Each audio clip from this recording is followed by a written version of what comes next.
bigger tusks than others. Well, you get variations. I've even read some of the old books.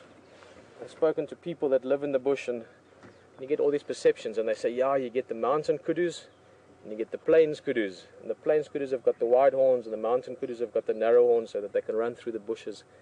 But it's very important, the most important thing you can take on safari, more important than mosquito spray, more important than binoculars, maybe not more important than a camera, but it's close, and that's just because I'm biased. The most important thing you can take on safari, apart from a happy mood and your sense of humor, is logic. I'm just, that's cool, he's the big guy.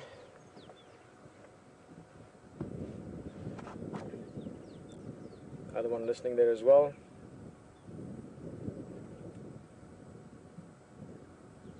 And the point of that is that if you take logic along, a lot of things will make sense to you. Animals haven't evolved to live the way they do by doing weird, random things.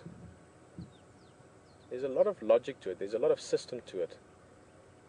And if you look at, for instance, the horns, you might have heard somewhere that narrow kudus or narrow horns live there and wide horns live there. But if you see two different ones together there, then it's obvious that it's not. So much of what people tend to think they should learn about nature, they can actually just observe. If you just sit there and you breathe and you enjoy and you look and you take things in around you, you don't actually need all the books and all the knowledge. You just need to look and enjoy it and appreciate it. And if you do that, you will be amazed at how well you can understand it.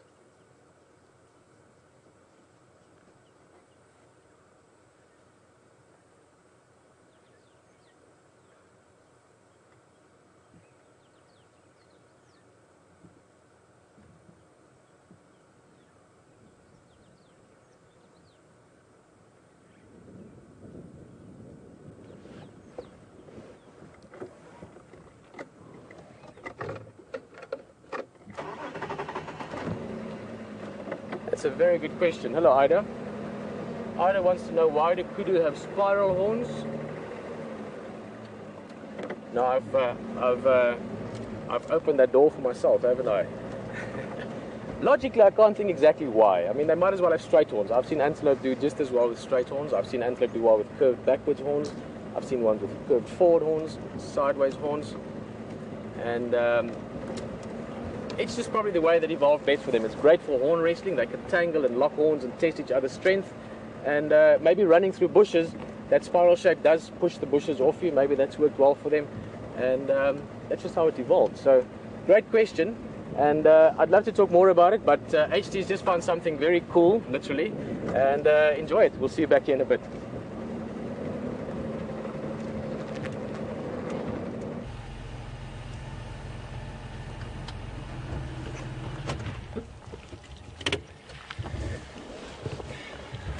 And this is why I love coming to waterholes, just to check this guy out. What a beauty. Look at those tusks. Absolutely beautiful. There's another one moving around the other side as well. Oh, beautiful, beautiful stuff. There's something very, very satisfying about watching elephants drink. They definitely look like they're enjoying it.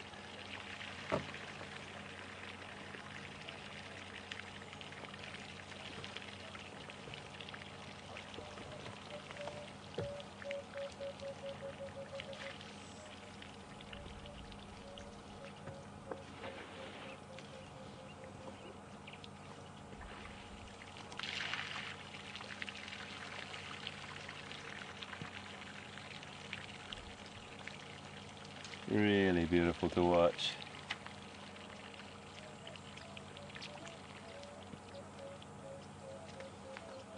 He's a beautiful looking boy, isn't he? I don't think this is our boy from yesterday and the day before, where Pete and I had that lovely encounter with these guys. This is a different bull. He's still, he's got bigger tusks, I think.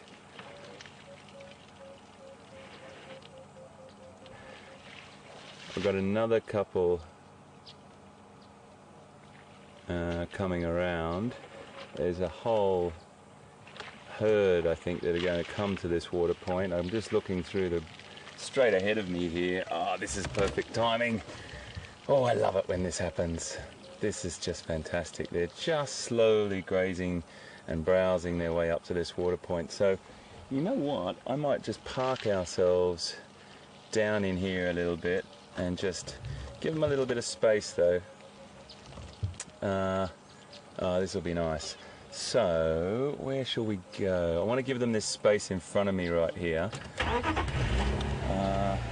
What I'm going to do is reverse up, folks, and we can see them all coming down. So we give them some nice space to come into the water.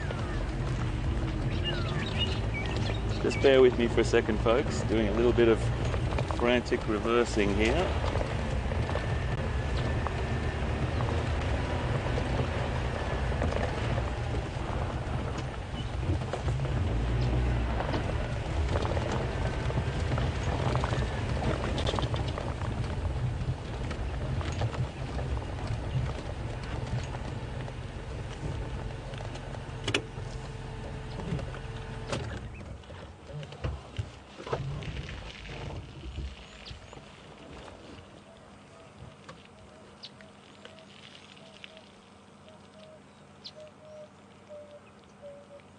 Look at that little guy. Oh, coming over the hill now. That's the dam wall. Look at this little one.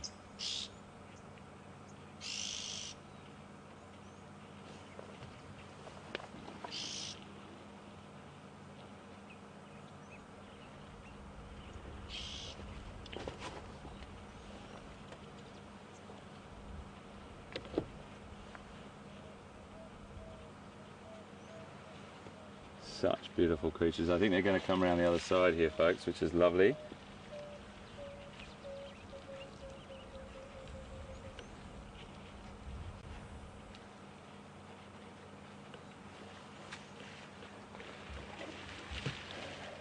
Maybe they are going to stop. I think they are. Ah, beautiful.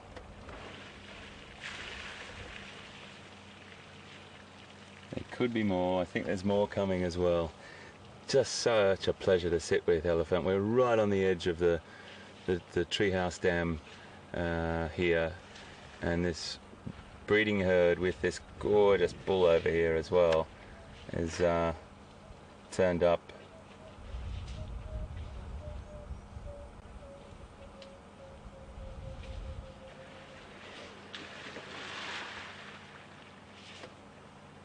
He's going to go in the water here.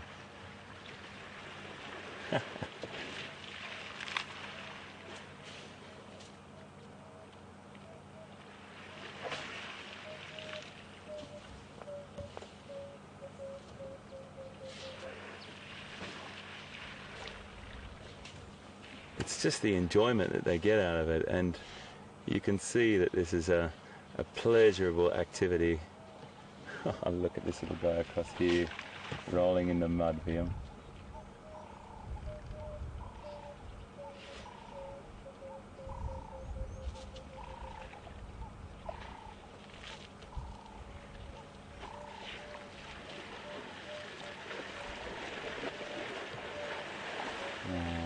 Love it. Look at the bull now. Sorry, I keep telling Liam to swap shots.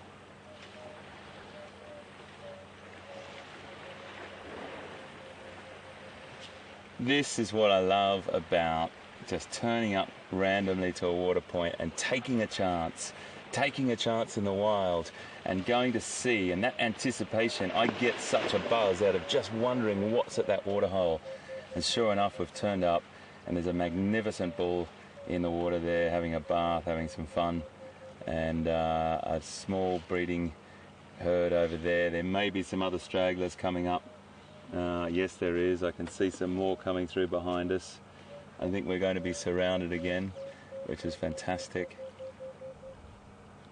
And just to sit here and be in the presence of these incredible creatures. Look at this bull. He's having a fine time in there. We've got the breeding herd just moving off now to have a little browse, and they will drink up to about 20 to 30 gallons a day in a sitting, or each time they'll drink regularly.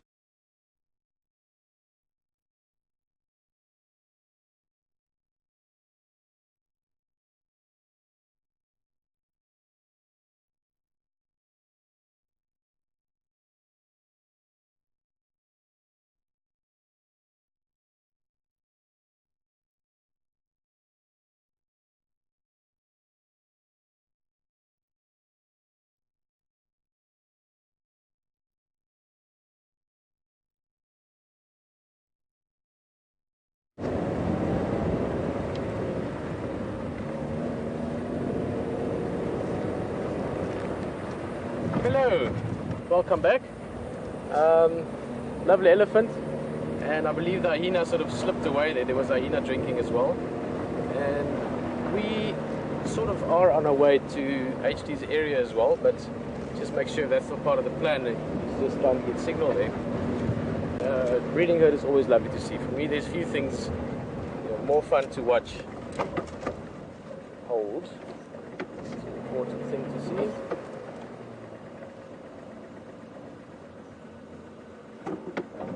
I just sort of, there it is. It's amazing how the eye and the brain works together.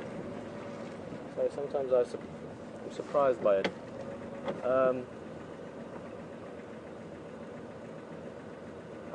Sorry, I can't show you this because I can hardly see it. I mean, I glanced at it and then it took me a little while to find. There's a fresh leopard track here. And I do want to look at it a little bit just for myself. I'm going to try and gauge the age on it. I'll try and show you, but you're not really going to see it because, as I said, I can hardly see it. Let me try and show you. Tom, I'm just going off comms, so just talk to me if control talks to me, please. I will show it to you. As I said, it's a little bit like some things you can see and some things you can't, but it's there. It's a little bit like that, so I'm not really going to be able to point it out, but I'll draw you a nice leopard track next to it so you know the shape of what I'm talking about.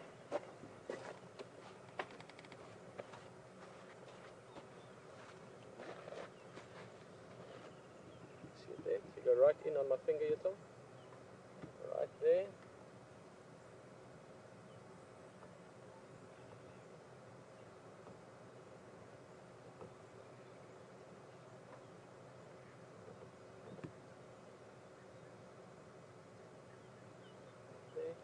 Basically, just so that you can see the track of it, all cats have got those 3 lobes at the back.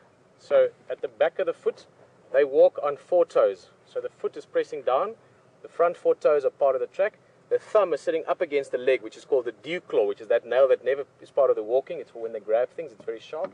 So you've got 4 toes, and the pad of all cats, from a small cat up to a tiger, lion, or a leopard, have got those 3 lobes at the back. So definitely leopard track.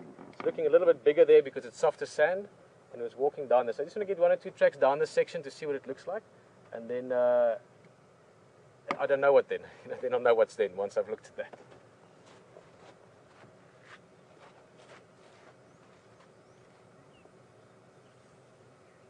Show this one as well, Tom.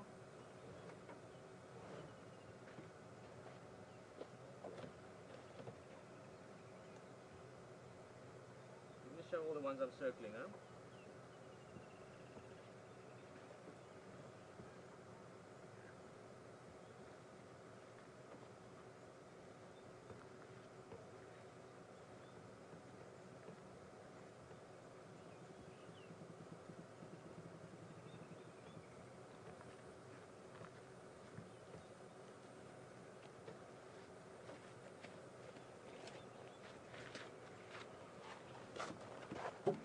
Okay, it's nice and fresh firstly, so that's very good news. It is also, now I was saying that there's been a track around here last night on the afternoon drives. Let me get this back in. There was Tom, if there's a count, just tell me. I did find 1 track of a female. Well, it's difficult to say because the 3 leopards we are most likely to see will be either Karula, which is the female, or the 2 young males, her boys, called Quarantine or Djuma. Quarantine is named after this area, so it tells you where he hangs out. And Djuma is the shy one, which is still a bit shy. He's my favorite leopard here, other than Karula, who's his mother. The track I saw yesterday evening that I was looking for towards the end of drive, I'm still convinced that it was Karula's track, just from the size of it. Slightly longer, it's difficult because at this age the males are almost 2 years old. They will be 2 years almost exactly at the end of Big Cat Week, so at the end of this week. So they are about the same size as Karula, and the tracks are about the same. So we're going to look for this. This is good news. I've got a feeling this is one of the young males, so we might have potentially, possibly 2 leopard in the area that we can look for later on. But we're going to do that as the afternoon progresses towards evening. For now, more Ellies, enjoy it, and I'll see you in a bit.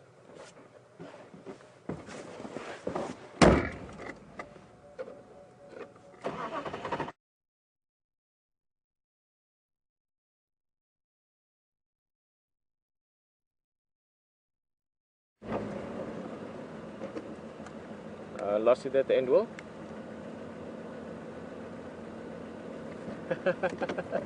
Alright, guys, no problem.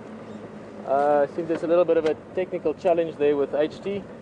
It's very important to realize because, you know, in my heart, I hope and believe that many of you are experiencing your first safari now because, you know, to be very honest, we would like millions of people to enjoy this, because if millions of people enjoy this, then we can take millions of people to all parts of the world and go show them places like this, you know, and this is such a cool way to experience the wilderness. So for those of you that don't know, maybe you've just joined us in the last few minutes. This is 100% live. I mean, this is literally as it happens now. If I was to fall out of this door, then it would happen and you'd have a laugh, and, you know, I'd get up and I'd be a little bit red and dust myself off, and on we'd go. So 100% live, and for that to happen, for us to be able to bring you here to experience this is no mean feat. Mr. Wellington that I mentioned earlier, Graham, has been working at it for 16 years tenaciously, and so it's something I'm very happy to be part of. But you must realize, obviously, we are in Africa, we are in the bush, anything can happen, and that goes for the leopards and the lions and the elephant, but that also goes for the technical gear that we're driving around in the vehicle. You know, everything from temperature to climate to rain to trees influence us. So that's all part of the ride. I hope you can enjoy it with us, and I know you're going to have a nice afternoon with us, because anything can happen.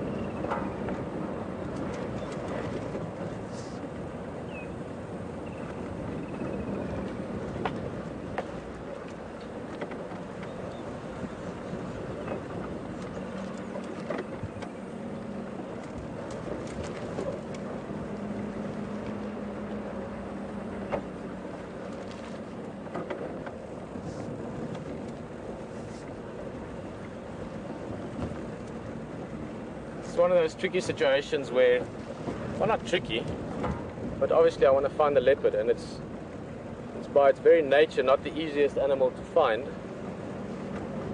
But that track is good. It's a good track. That I would dare to say, yeah, I would say it's this afternoon or during the day even, which is not impossible. I mean, maybe he came to drink, might have missed it at the water, maybe he hasn't drunk it, maybe he's in this area. This thicket here is very typical Djuma behavior, and what I've seen of him so far in the last almost 5 weeks now, he likes this thick stuff. So we're going to look for him later on. I might just have to go a little bit through the bush there. I mean, the ideal thing would actually be to walk in there, but it's very, very thick, and you wouldn't be able to watch me.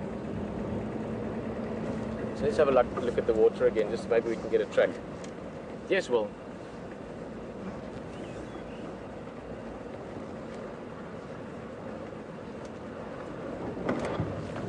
Okay, great. I will go there shortly. Will's just telling me I can go to Treehouse.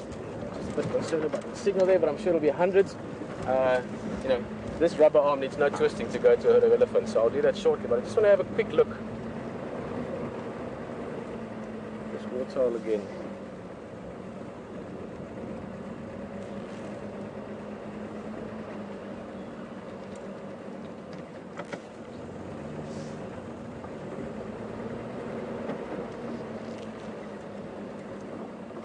So lucky to see that track. It's one of those things that, I guess that's what happens if you do it for years. Your eye and your brain actually starts working separate from your mind, which is your thinking mind, if you know what I mean. So you see things sometimes without, and if I was thinking about it, I wouldn't have seen it. Right. Tom, since we're going to be bumping along this little track, this is probably the second bumpiest piece of road that we drive, is this next little bit. I want to just ask you one or two questions, if you don't mind, because Tom is sort of new on the vehicle. Just to explain to you again, Tom is an editor, and like a lot of editors, he works a lot at night. But we let him out for a bit, and then of course Brian is not able to go and drive for 1 or 2 days, and Tom is jumping in. It's a small crack unit of people here, so we do crisscross if need be. So Tom, just quickly, because we need to fight about 30 seconds. Short impression of this, being on the vehicle. It's an experience of a lifetime. I mean, like you say, anything can happen in the wild. Different take on things sometimes, which I really appreciate. He's got a wicked sense of humor. It looks a bit like Ernest Hemingway, I think. But experience of a lifetime, that's a pretty good description of an experience. So I'm going to talk to Tom a little bit as the afternoon goes on, because I think Tom's an interesting guy to talk to. And since you guys are, have your eyes in his hands,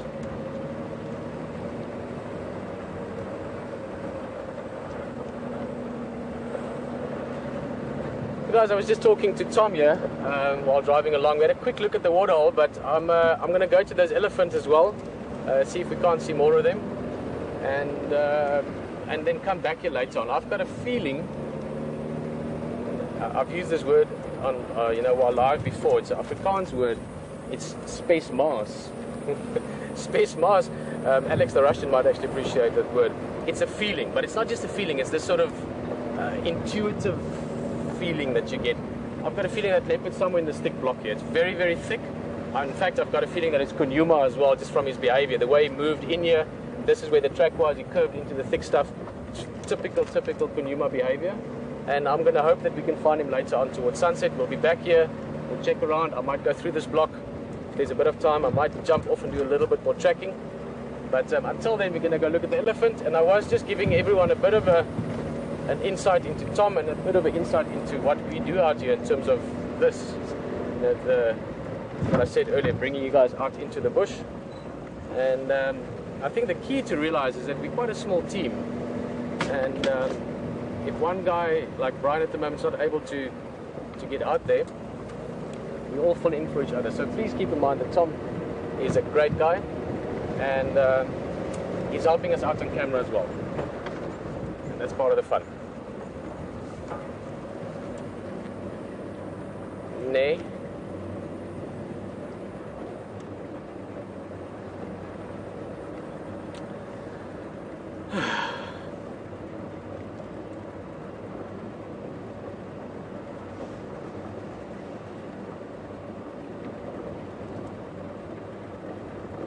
Oh, guys.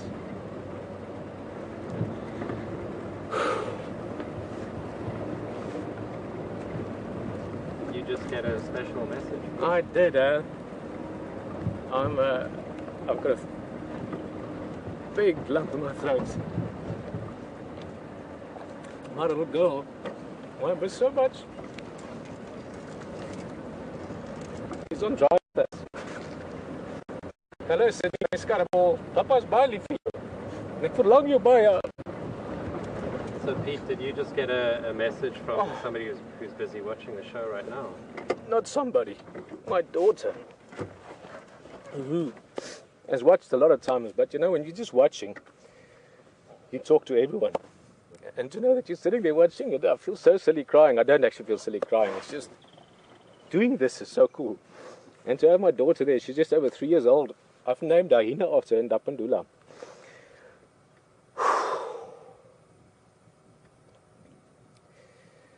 You see, the good thing is I do this. But to have her sitting there, Sydney is so lekker hier by Papa is. En it's got a ball jy ook.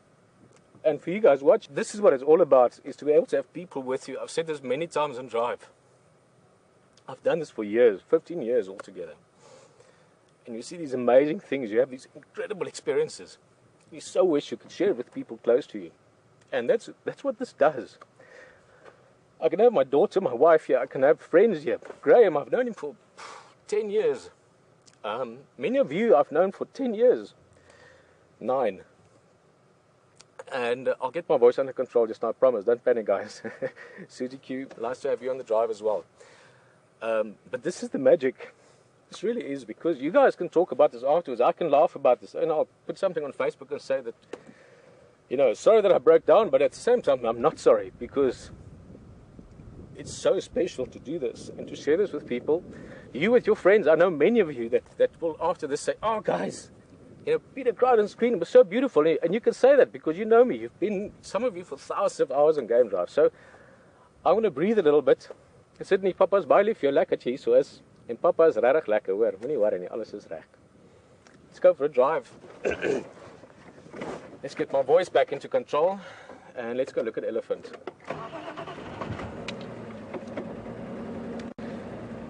Wow.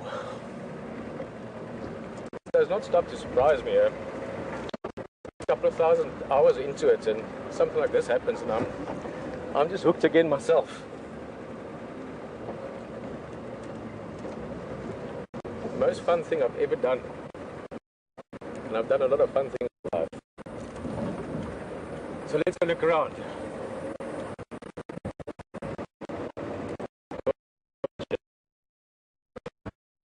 Because it's in our nature. It's in my nature. And I hope it's in yours.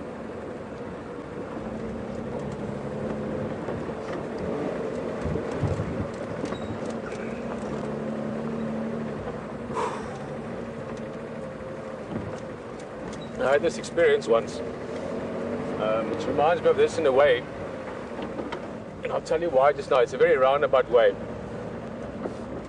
but this is the most shaken I've ever been on air, and it's because of joy. We had this walk once where we had this incredible interaction with elephants with a good friend of mine, Herman Gerber. And it was one of the most intense moments on all levels. Broadcast, signal, experience, animal, everything. During all of it, and this is something luckily I can do, is I just go calm. I just go really, really calm when things start happening. And I think all the game jobs I've ever done, I've waited for this to happen. It had to happen. I get to a point where I can't. That's the magic of having it this. Is. You know, I feel silly talking like this, guys. You know, if you just met me, you know, I've got a nice, deep, manly voice. You know, I'm an African guy. I'm 13th generation African. My great-grandparents discovered Africa. You know, I'm not somebody saying this tongue-in-cheek. You know, this is what we're about. You know, my first memory was camping at the age of my girl, 3 years old, looking at lion. And this experience, from a socially interactive point of view, is phenomenal. I believed it always, I still believe it. So it's super special. That's a better road for signal, let's take that one. It's super, super special that it could happen with my family, with my daughter, with my wife. 10-week-old son at home. And very glad it happened now, not during an ad break. So, welcome on the drive, guys. Let's go look around. Trust me, this is a very cool thing. Many of you will be doing this with me 20 years from now. I know this.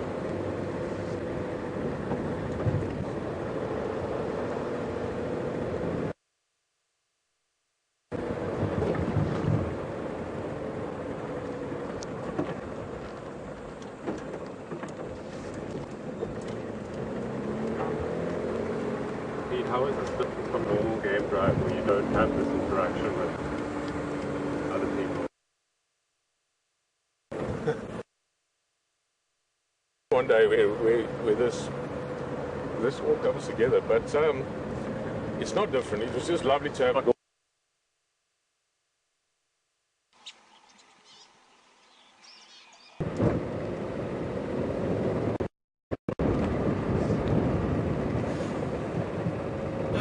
Welcome back, guys. Tricky spot there, and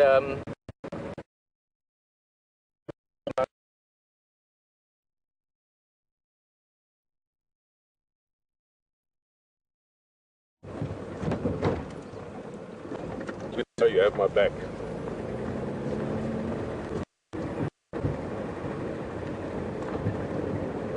I think through all of that, the elephants have left by the look of it.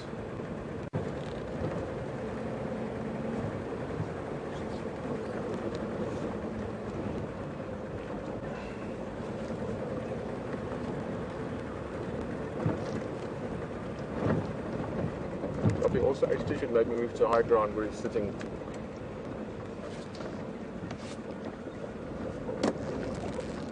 Hey, the goose.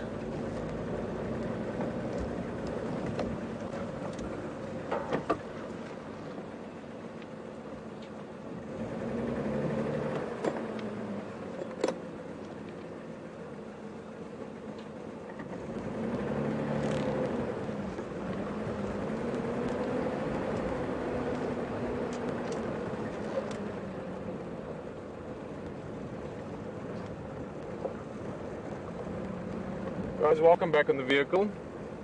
And I just want to get to a good spot here where we can see this waterhole. We've made it here for all of that. And as I said earlier, thanks. And as I said earlier, thanks.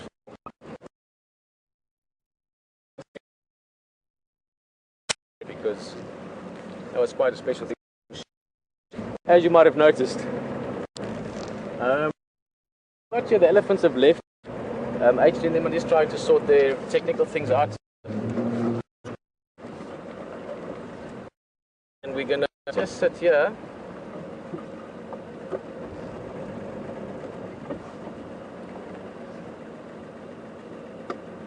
Okay, let's just see what that does. Well, how's that looking?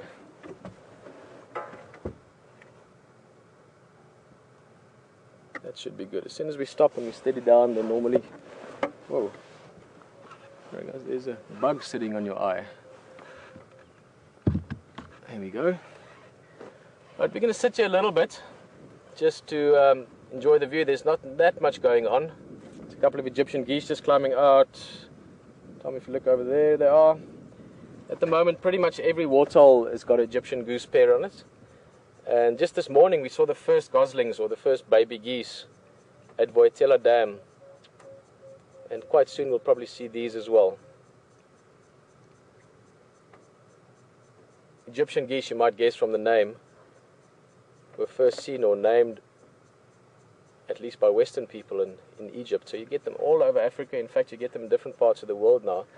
And I believe in some parts of the world they become a problem because they're such aggressive geese. I mean, obviously living out in Africa, they need to be able to take care of themselves to some extent. So I think in other parts of the world they sometimes go to now, they give the other geese a bit of a hard time.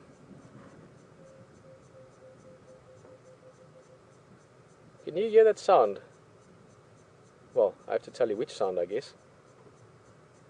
There's some cicadas making the sort of buzzing sounds, but there's a bird that makes this call.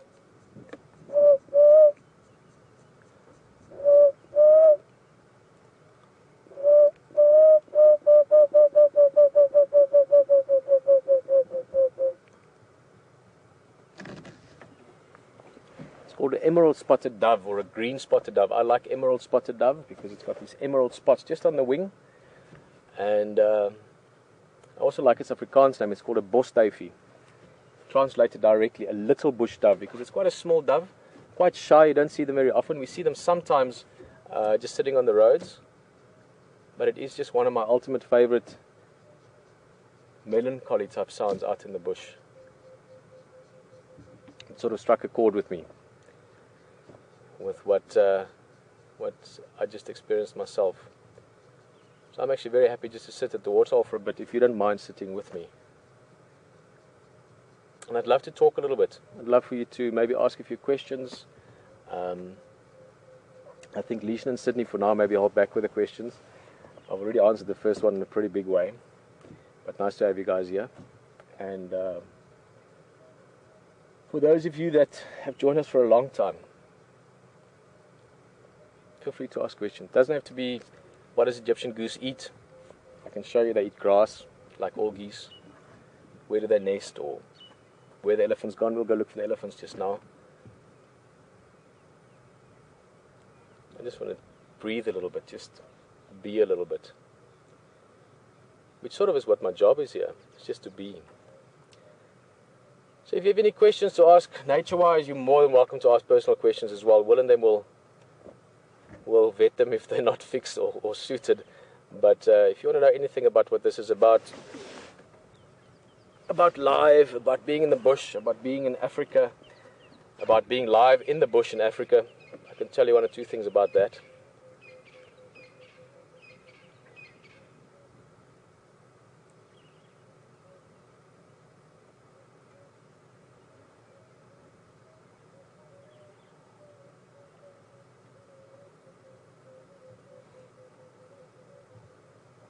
And as I said, we're just waiting for a little bit of a technical thing to be sorted out with HT.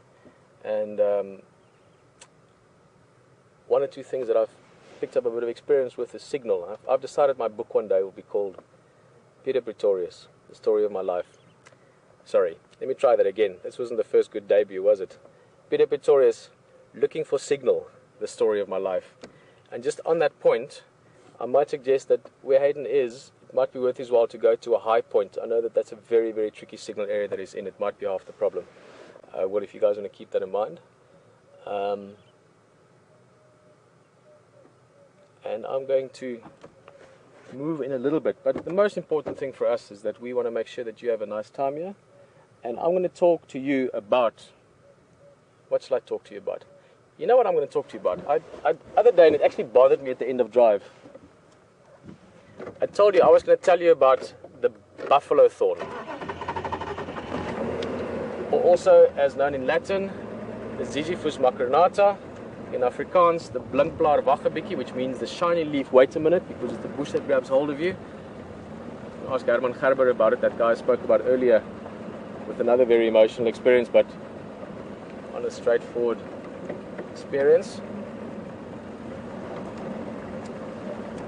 Guys, I just want to show you this very quickly. We can go back to HD very soon, but the other time I didn't get to it, and this time I really want to show you this. This is a very special tree, very, very special tree in many cultures, especially in this area, the Shangaan people and the Zulu people. This tree, called a buffalo thorn, and if you look at this branch, if you go nice and close there for this, Tom, it is so important that if they have family die, if some of their family pass away from home, they will take a branch on this tree and take it to where that person passed away, and they will go fetch his spirit with this tree, and they will bring it back on the train or the bus or whichever way they travel.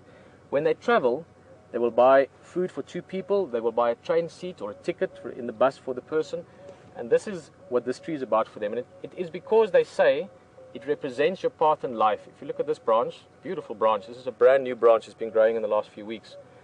They say that in your life, look at this branch, it goes from thorn to thorn, or leaf to leaf, or node to node if you want, and each one has got 2 thorns on it. If you look at that one there, Tom, it's got a straight thorn, and it's got a hook thorn, and the twig moves in a small zigzag shape. So what they say is that this tree represents your path in life. It is never straight. It does move a little bit and adjust itself a little bit, but you must always look to the future for that long straight thorn. You must always look ahead, you must always look at the future, but you must never ever forget your past. That little thorn pointing back. And that for me has always been a very special story, and it is culturally a very special tree in this area, the buffalo thorn. Most often you'll hear us refer to it as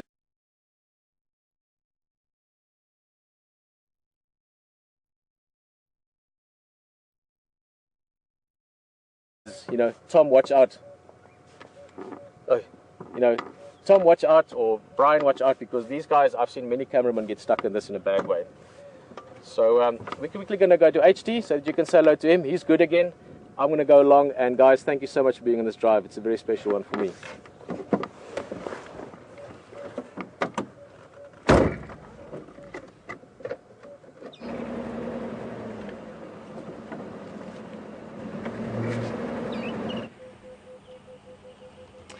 Hi guys, sorry about that. A bit of a technical issue. Don't really know what happened there. One of the gremlins, but we did have those beautiful elephant down here. That's young sort of breeding herd that was up just playing in the mud, and then 2 bulls in the water, which is spectacular. But I'll try and find some more. Okay, let's try and find those elephant again.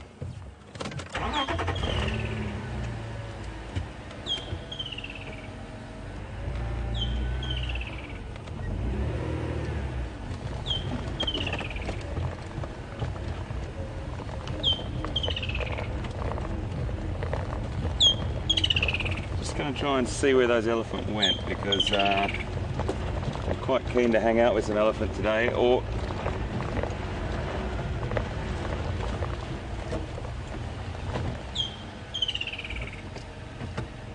let me see, there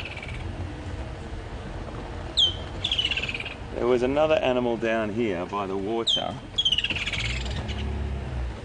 What I want to do is I want to just park back down here, just jump out of the vehicle for a second and see if I can find its track.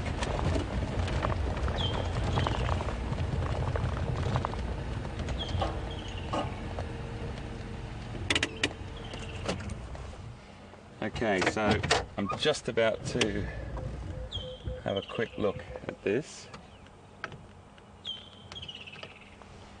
Just disconnecting myself from comms control. I'm just unplugging. We've got VM on your comms, okay?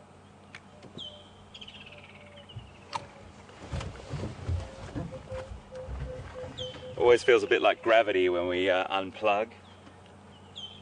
I just need to get my phone quickly and see if I can take a picture of this. I hope I can find the right track that I'm looking for.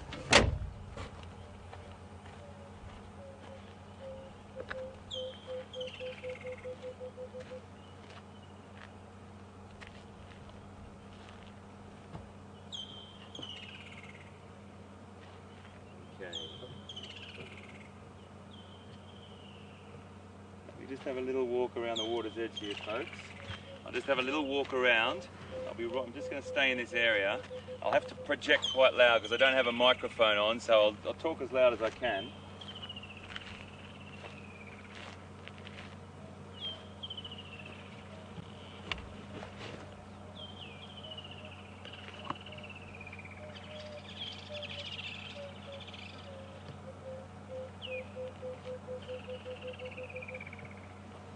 Really fantastic thing to do if you're with someone that knows what they're doing and you're allowed to walk in a particular area and you're with a field-trained trails guide, is get out of the vehicle with them and have a look around the waterhole. The waterhole is like the bush telegraph. It's like it tells you the news of the night before.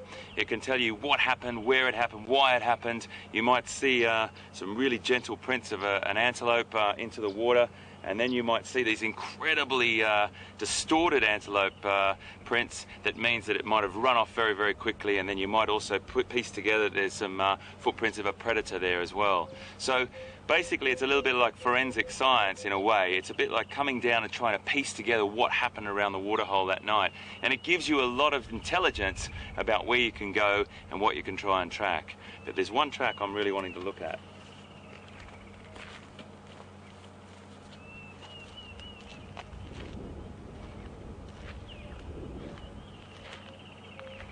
"60 seconds, back in the vehicle." Okay.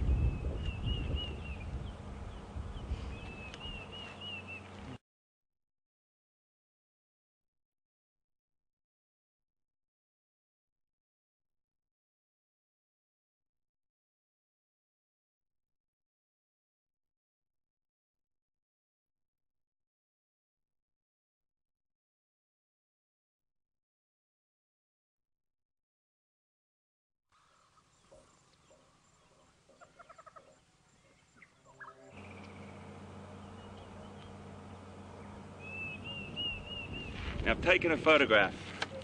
I'll explain why.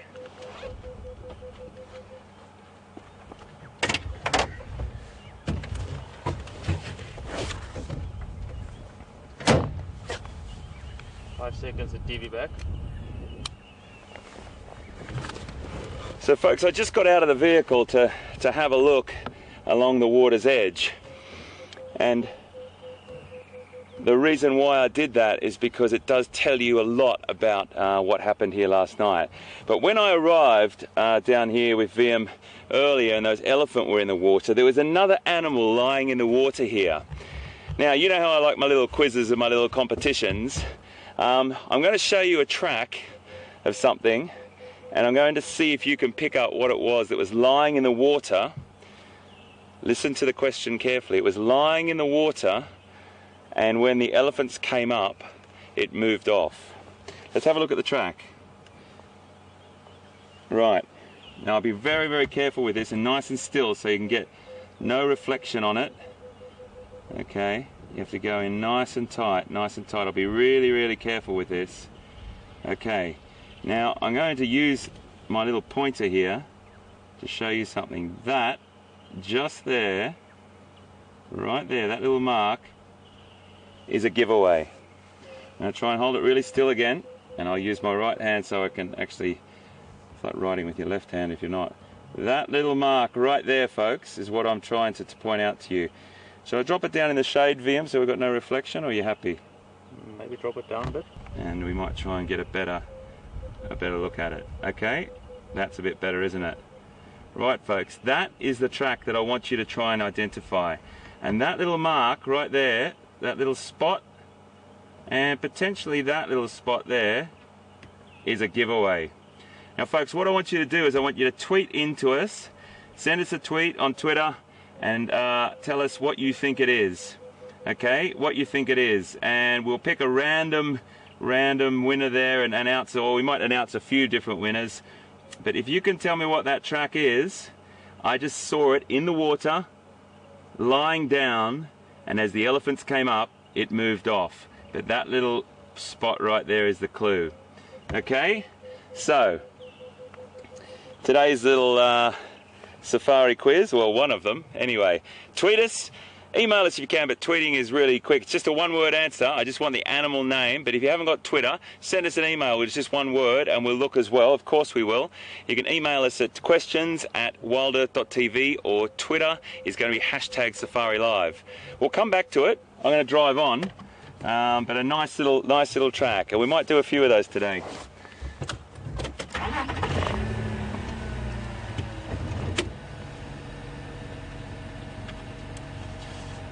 So yeah, we had a little bit of a glitch there. The elephant were amazing in the water, and I'm going to try and find some more. It's that time of the day, 36 degrees, about 97 Fahrenheit or something like that. Around that time, that temperature, you'll find the elephants will definitely come down. They'll drink water as much as they possibly can. Well, normally once a day, hopefully twice a day if they can. Up to 60 gallons a day, which is about, here's my rough calculation again, 220 litres or something like that, if you're in a metric part of the world. But really important that they get water as much as they can. Some elephant in the desert regions of Namibia will travel hundreds of kilometres to get water, and they might only drink every 2 or 3 days, and that's a real modification to their lifestyle.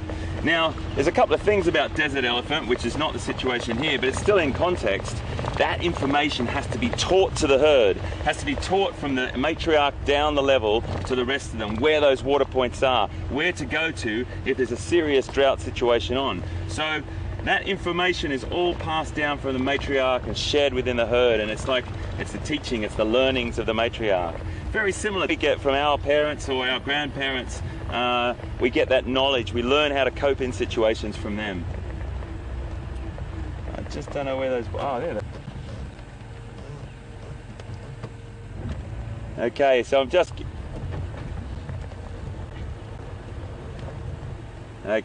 getting a couple of answers come through here, folks. So I've got, can you give me some more, Control? A couple of more names for me?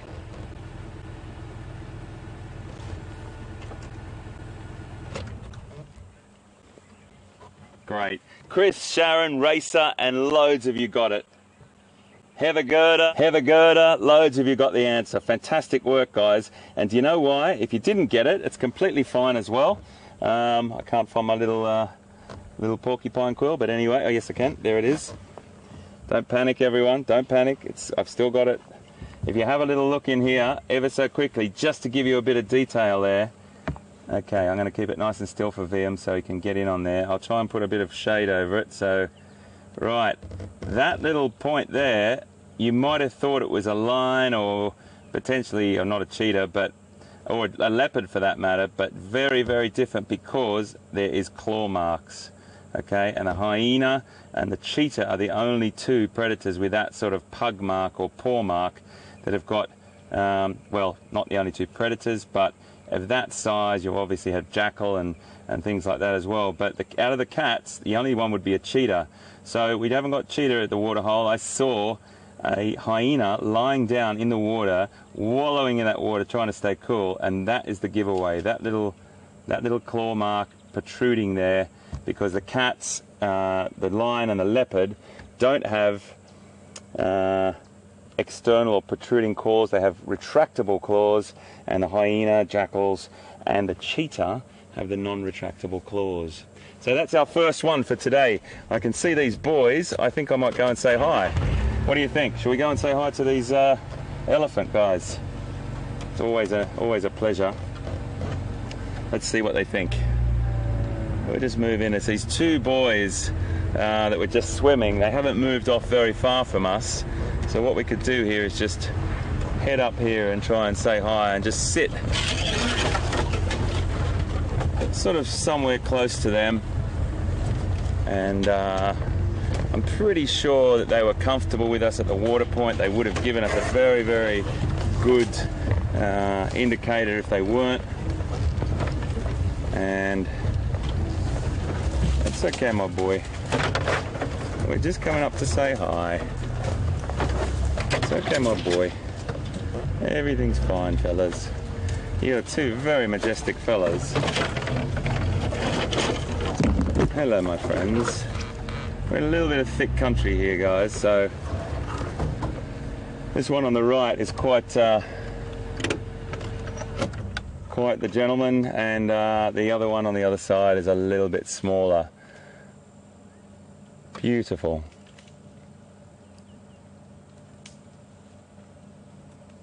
And now he can dictate what he wants to do. He's given me no indicator that he's concerned with us. He would have given us a fair warning. And the most important thing is you just pull up in a distance away, that they are comfortable. It's a little bit like getting to know that the signs and behaviour, and then he can make a decision whether he wants to walk onto us, walk around us. I don't mean walk onto us, but walk up to us, I mean, and walk around us. And I'll let him make that decision. We'll get to know him over the next 5 minutes, and then we might just see if we can follow on a little bit, if they're all right with it.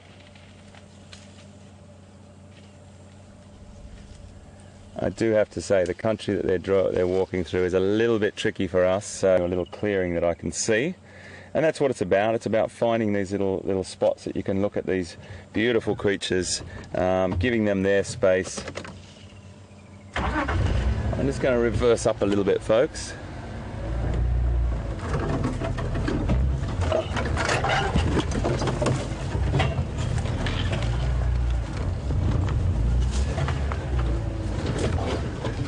A little bit of a shrub there that's actually probably more likely called a tree.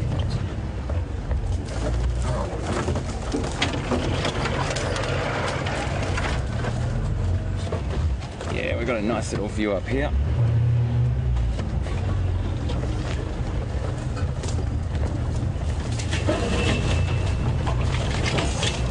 It's okay, my boy. Okay, my boy. Sorry about all the noise.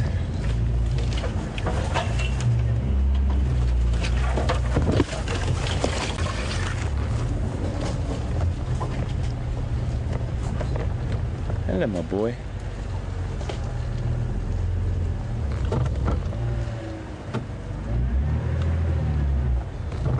Hello, my boy.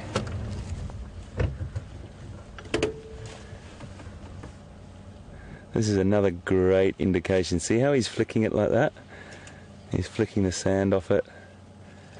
Hello, my boy. I might just give you a little bit of space to walk down there because I can see where you want to go. So let me just roll back a bit for you. Are you okay? You're okay, I think. You're okay. Isn't he magnificent? So he's about 3 meters away from us at the moment. Hello, my boy. So lovely. It's okay, fella. Just picking out those really tender young shoots out of the ground. Hello, my boy.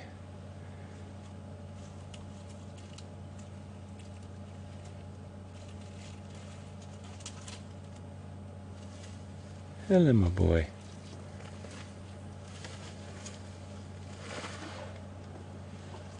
There's a boy.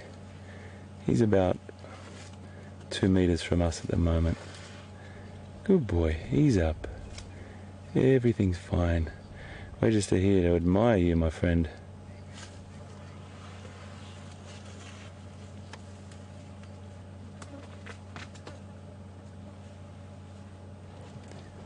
Hello, my boy.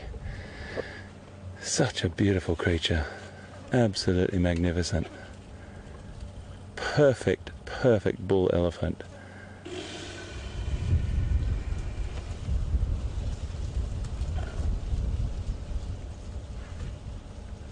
So comfortable with us.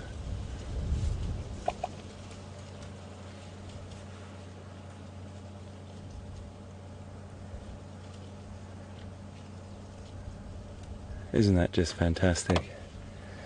I love it. I just love it. Oh, wow, wow, wow.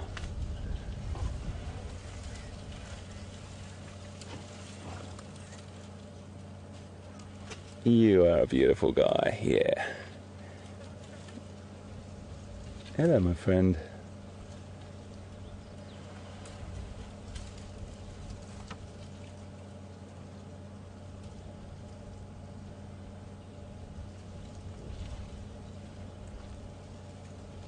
Isn't he just magnificent? He's just delicately grabbing out whatever shoots he wants.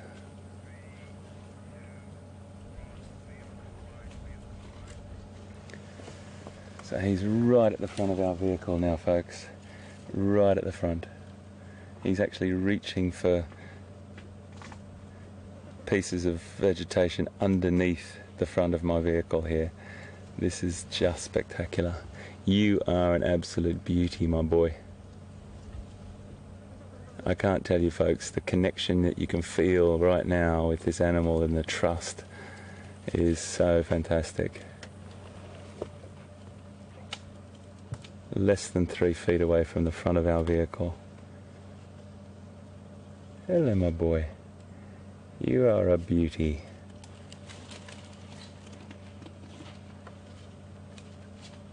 Thank you so much, buddy.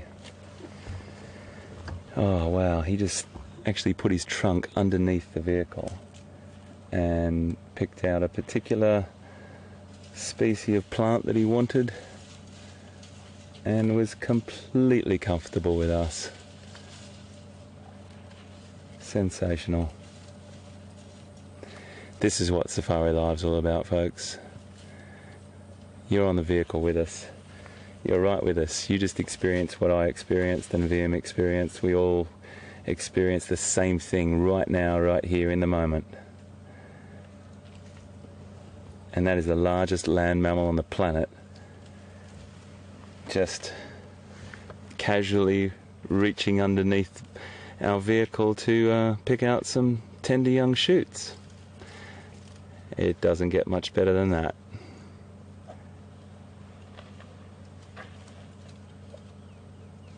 Wow.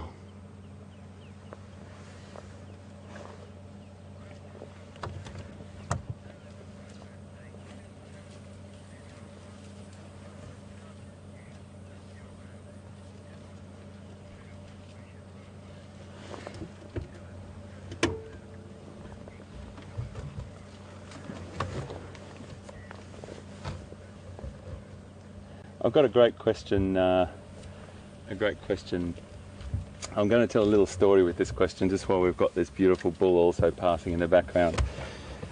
Taylor on Twitter's asked, if an elephant charges you on foot, should you stand your ground? Well, all the best guides in the world and all the trails guides particularly, and there's some famous guys out there, amazing people, guys that I've worked with, Marius Swart, Steve Ross Kelly, and on foot, these guys are South African guys that I know, they're great friends of mine, and they would say that, absolutely. Stand your ground. I've been in a situation with Marius where we were completely unaware. We were watching an elephant herd at a water point, and another elephant herd came from behind us. We couldn't really get out of the situation. It was completely fine, but we stood our ground. There was no charging, there was no bad behaviour or anything. We didn't instigate anything, but we had to manage that situation. But let me just tell you about a funny story. When I was in Namibia and I was filming a series for National Geographic about 4 years ago, I was with some San Bushmen, and they are like the idols of tracking. They're the guys, you know, as well as the Shangaan here. These sorts of communities learn. They've got tens of thousands of years of tracking skills under them. and we were out in this very, very open area, burnt out in the Kalahari, and this we were with the crew and the bushmen. We were looking out there and walking, and we saw these 4 bull elephants off in the distance, and then the next thing we saw, they were quite close to us, and then the next thing that we saw, they were running towards us. Well, we were standing our ground, and in my mind I'm saying stand my ground, clap hands and everything, and I turned around, and these really strong, incredibly knowledgeable bushmen, they ran. So when the bushmen ran, I ran. Those guys know those animals 10 times, 100 times better than I'll ever know. So when it comes to standing your ground, yes, and Pete will tell you a story about that as well. Stand your ground. This boy here is beautiful as well. But anyway, that's a little story. The books and the guides and everyone will tell you to stand your ground, but there's a point there, Taylor, where standing your ground as you've got about 5.5 tons running at you is difficult. It's difficult to do, but Pete will tell you from experience. He's got a pretty amazing story, and it's some footage that I've seen of him, and yeah, it is the norm. That's what you got to try and do. And there's some great guides around, and they will tell you stories. Particularly when you're walking with them, they'll say, "Okay, everything will be fine, but just when I say stand, whatever you do, don't run." So that's the answer to your question. Yeah, but that situation right there, there was absolutely no behaviour there to make us worry about anything, other than we had, probably 4.5 tons of, herbivore standing in front of us that could tip the vehicle over. He had no intention of it, because we are in the Sabi Sands and we're in an area that these animals have been habituated over a long period of time. They have never been, or they shouldn't have been, intimidated by vehicles, definitely not here.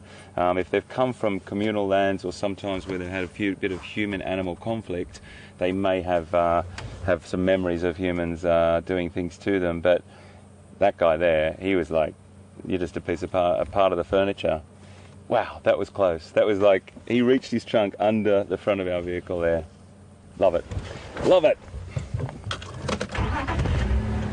Right, we might let these boys be, and we've had our little encounter with them. They've been super, and might go off and have a little look around.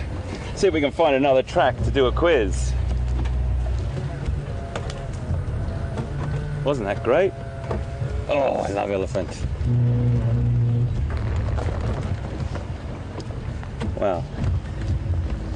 You get such an adrenaline and just a high out of it. You just feel fantastic after an encounter like that.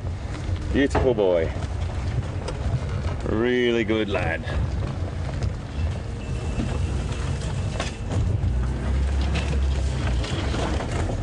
We're just going to have a little tootle around now and see what we can find. It's getting a little bit cooler, so the predators might come out in the later hour, but for the moment, let's just see what we can find.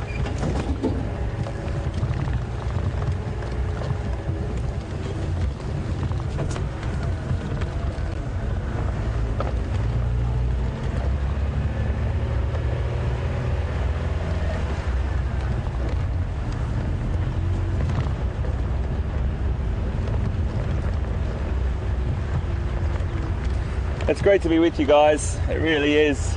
Every afternoon we get out here and we just love it. I love it to bits. I can't tell you how much I love what I'm doing right now. Of course I miss my wife and son, but I'll be seeing them in about a week's time. To talk to my boy yesterday, and his whole class was just a complete blowout for me. Absolute knockout. And it's just incredible to talk to classes, and I really want to throw that out there right now. Any educators, any classes, any teachers' assistants, anyone involved in the education industry anywhere in the world, get your class in front of a computer, get onto Safari Live, and now get the class asking some questions. We would love to answer any of your questions we possibly can, so please, please, please do it if you can, and we'll really try and get to answer some of the questions to the classes.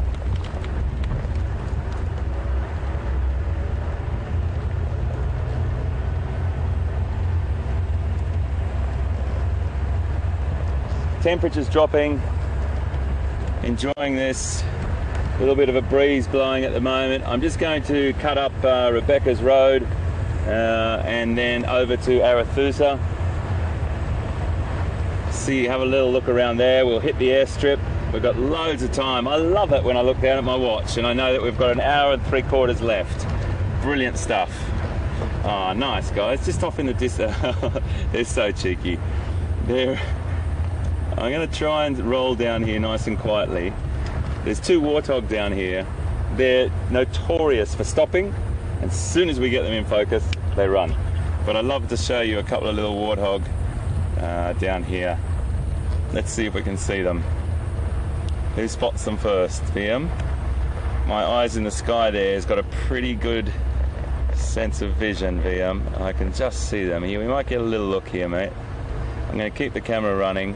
Sorry, there you go. You might just get a little shot through there, VM. Can you see them just there? Where are they? Just through there, mate. 2, they're just standing still. I'm not going to turn the vehicle off because as soon as you turn the vehicle off, okay, I might reverse back for you a little bit. As soon as you turn the vehicle off, there you go. Sorry about the wobbling, guys. As soon as I turn the vehicle off, they'll probably run. We'll get a little, there we go. Just nice to see. Little tails in the air. Strictly diurnal, and they will be in bed when the sun goes down into their little burrow, which is normally in a termite mound, as we mentioned last night.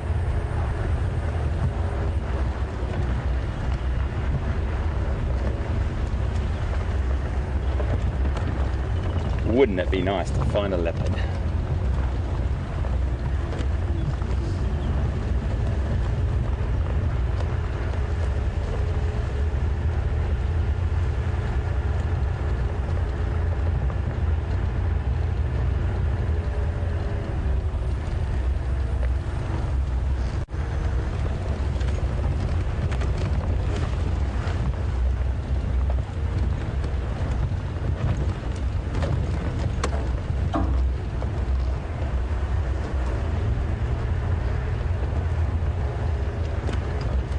So this road is quite, it delivers this road. It delivers the most unusual things, Rebecca's Road. We sometimes see leopard, we sometimes see elephant, hyena, zebra, wildebeest. On one side of the road we've got vegetation that looks like it's been, it's quite established. On this side of the road, you can have a little look here. Fresh growth that's come through. Now that's been a controlled burn by the management of the reserve about 3 weeks before we arrived at the beginning of November. It's got a really lovely fresh flush of grass. I'm going to try and say that, it's a bit of a tongue twister. Fresh flush of grass through there for the grazing animals, and it just gives a beautiful new area for animals to come to, and they'll do that on a rotating basis into different blocks.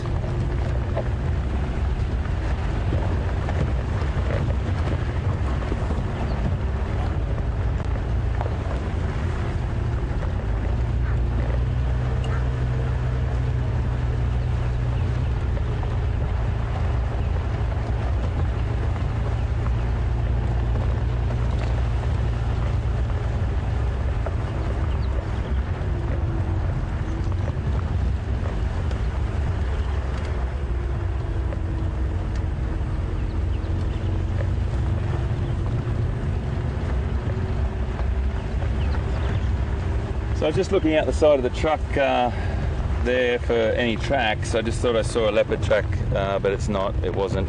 And those tracks you really do have to focus on. But I just got a question from Carson on Twitter. Hi Carson, and welcome aboard. Really great to have you. As it was Taylor, I do apologise, I didn't say thank you and welcome aboard, Taylor, before for your question about elephants too. And Carson's question is about elephants, and he wants to know whether the tusks have nerves in them just like human teeth. Well, to a degree, they're much stronger than human teeth, I'd imagine, Carson. They're pronounced upper incisors, okay, and they grow throughout their life. They start to slow down as they get older. They use them for so many different things, and you will see a little chip off one or a broken one, or sometimes just one missing, which I imagine animals have got mammals, they've all got nerve endings, they've all got ways that they feel pain, and those mammals, those teeth would have the nerve endings that we have, but how intense that pain is, I'm not really sure. Of course, I don't speak elephant, but what you do feel, you see, is sometimes a broken one, Carsten, and they'll break that off, and now that might be slightly irritating for them, and they might start to use the other side of their mouth, and eventually over time I'd imagine that would start to, those nerve endings would start to die, I'd imagine. And they do use those broken ones as tools. Sometimes I've seen elephants with a really sharp edged broken half tusk, and that would be the tusk that they would use to carve off bark from a tree. And the other one they might use in a battle, they might use to rest their trunk on. Loads of different things, but they are very, very important. They're weapons, they're tools, and they also look fantastic. Great question, Carsten.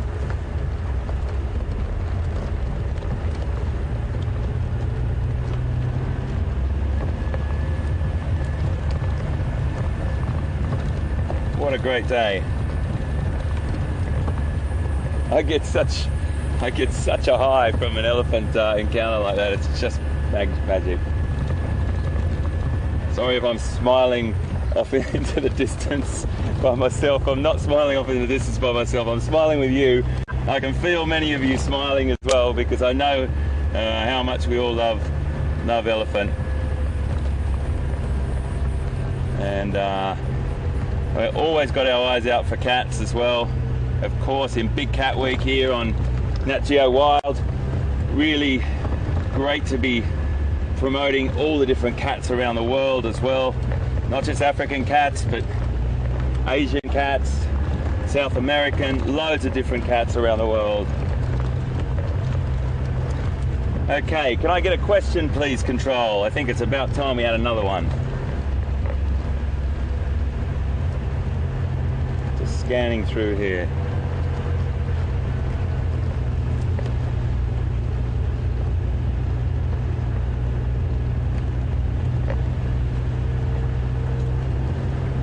Just getting a question now. Okay, thank you. David on Twitter. Hi David, welcome aboard to Safari Live. Great to have you with us, mate, and really thank you for watching. David would like to know, do animals get reassured by soothing voices? Well, I'm not sure if my voice is soothing, David, but I know for a fact when I've worked in zoos with animals, it's something that an old mate of mine, I picked up from him, a guy by the name of Joe Haddock, and he was a sensational zookeeper, and I worked with him with elephants for many years, and if he's watching or if his wife's watching, he's just a sensational guy. And I always used to love the tone that he had with elephants, particularly anything, giraffe, any animal that he would work with, and particularly when he trained a couple of my mates, Glenn and I and Anthony, to train camels. He'd always speak to them as he'd walk in, particularly when he's walking up to the night house or something like that. He'd always go, easy, easy, easy up, there we go, there we go. He'd always say these fantastic words, and I think I picked them up from him about, probably 22 years ago. I picked them up from Joe, and it's just something I've always done whenever I approach an animal. It doesn't matter whether it's a carnivore, herbivore, or anything for that matter.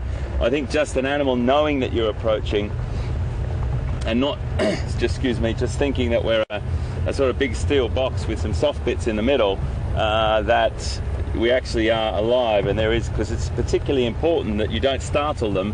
I just really find it soothing for myself as well. I find it really nice. It's not that I know that they're understanding or anything like that, of course not, but maybe they do, mate, I'm not sure. But thank you for your question, and it's a really, it's just a thing that I've always done, and I believe that maybe they, maybe they know you're there a little bit more, and you're a living thing.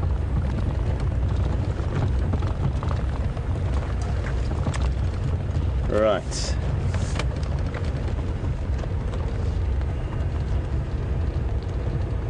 Impala Plains, and it's quite fitting. Impalas on Impala Plains. Beautiful little herd here. The youngsters just sitting in the shade there. Really nice. Nice to just sit and watch for a little second, let them know you're here.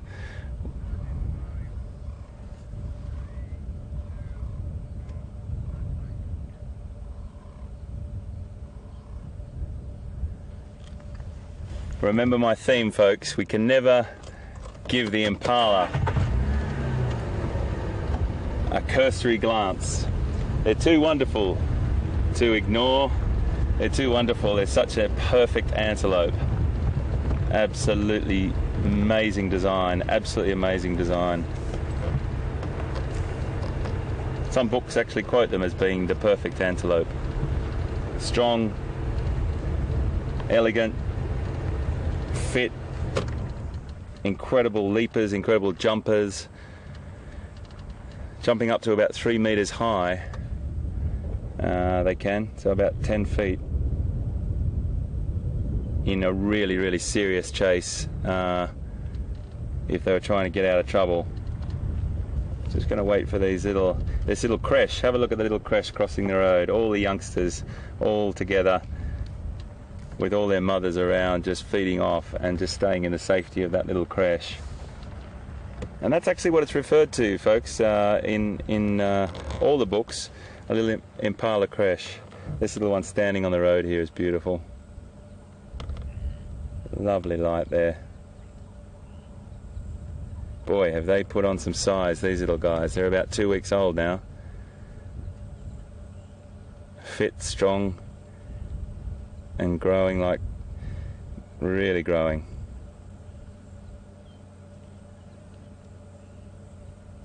Just wait for you little guys. Come on little mate, off you go. Cross over. There you go. Nice work. Okay mums, it's your turn now. Or are you going to stay that side? You going to go across?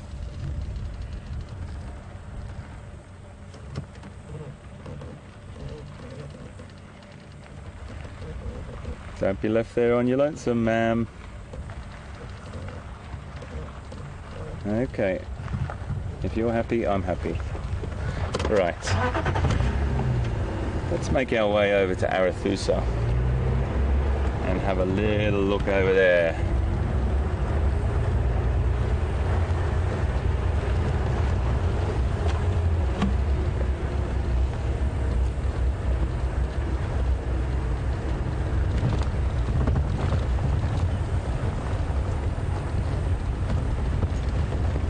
Just a few bumps here, folks. Apologies, I'm just looking at double checking which road I want to go in on, so please bear with me. I've just got my little map here on my phone, so just bear with me. Okay, I'll take the next on the right.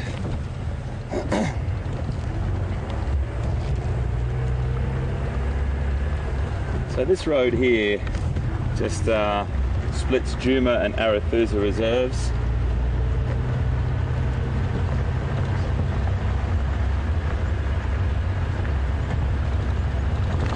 We're just going to pop over to Arathusa and see what we can find. Excuse the little vibrations, folks. There's a lot of corrugations on this road.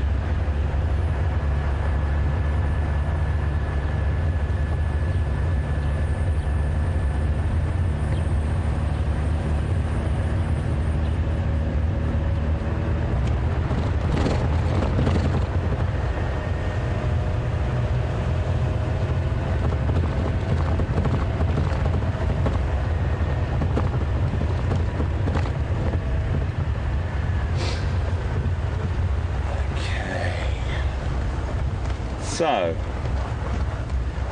I've just turned onto Arathusa Game Reserve. Beautiful reserve, absolutely magnificent, stunning place. And I want to make our way down to the airstrip. But instead of driving down that, what we call a cut line, or it's a differentiation between the two reserves basically, and what a lot of the vehicles use to go to different reserves. I'm going to go through the reserve, and I think that's a much nicer drive. A little bit bumpy, but we'll be fine with that. And what we're going to do is make our way down to that airstrip. Now, obviously cheetah is always high on our agenda, but we have to be really lucky with cheetah. The cheetah are not as prolific, they're not as common, they're not as easy to come across. When we do hear word, they might be way on another reserve. But we always keep our ears open. I've got the game channel on now just to make sure there's anything on Arathusa, I'll hear about it. And the guides are fantastic here, super guys that will always help us out. And basically, we're going to go and put ourselves into the regions or the habitats. Now, I've said this many times before, but I think it's really important to know. If you've just joined us and you've never heard me mention this before, I think it's really important to know. Cheetah prefer habitat that is open to hunt. Okay, they use their ability, their speed and their acceleration ability as one of their main hunting tools. Probably their most important, of course. But I have seen cheetah in country like this. I guarantee you, I've seen cheetah hunting in country like this, and probably had my most incredible cheetah encounter in country just like this. It wasn't sort of open, it was more wooded like this, so there's always exceptions to the rule, and that's just the point I want to make. Let's see if we've got any more questions, guys, because I think it's a good time when we're traveling through down to the airstrip to just take a couple of questions.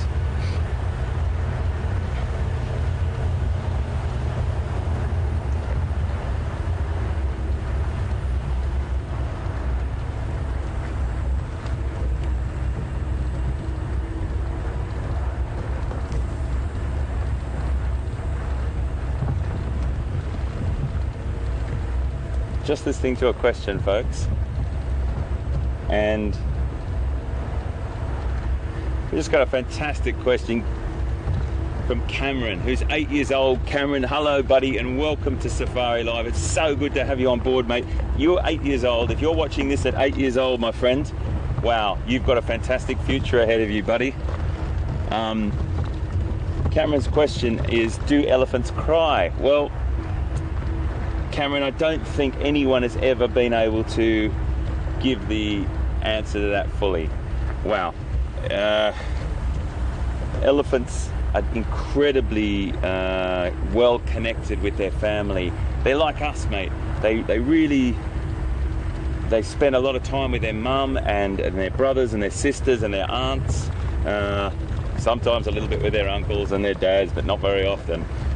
Just because the boys have a tendency to go off and do other things in the elephant herd. But the point that I'm making there is, what I want you to open your mind with there, Cameron, is that these animals are so intelligent. They've got massive brains, they've got massive brains, and they've got great communication and social skills, just like us humans. And I would imagine, I would hope to think that they have serious emotion, because I'm sure they do, but I can't give you a solid answer on if they cry. Some people think that they might, and others don't really know. But that's the answer that I can give you, Cameron. But let's hope that we believe that all animals have got, emotions and feel pain, and let's try and connect with them as much as we possibly can. But we also have to know that it'll be on different levels to us, because we are a pretty advanced animal. Speaking of pretty advanced animals, great question, Cameron. Hopefully that's answered for you. When I say advanced animals, we're not talking probably up there with the elephant, but we're going to talk about a pretty cool creature. Look at this. Oh yes, well, you know me, folks. If you haven't already met me about and heard me bang on about how beautiful giraffes are, you're just about to. One of my favourite creatures on the planet. And you, my friend, are a very, very nice looking individual. Now I'm going to move down a little bit because she's a little bit nervous. A little bit nervous because she's just left. There's a couple of others down further on. There's a bull down further on, a big one that I can see. I love it when you just drive onto things like this as well. That's what it's all about. You just don't know what's around the next corner, and it's so true. It's so true. There's a beautiful bull down here I can see. We'll just motor up here quietly. Gorgeous, and you're going to see some really great... Oh, look at the size difference there, hey? Look at that, guys. Just have a quick look at that. I'll get my head out of the way. Look at the size difference between him and the female.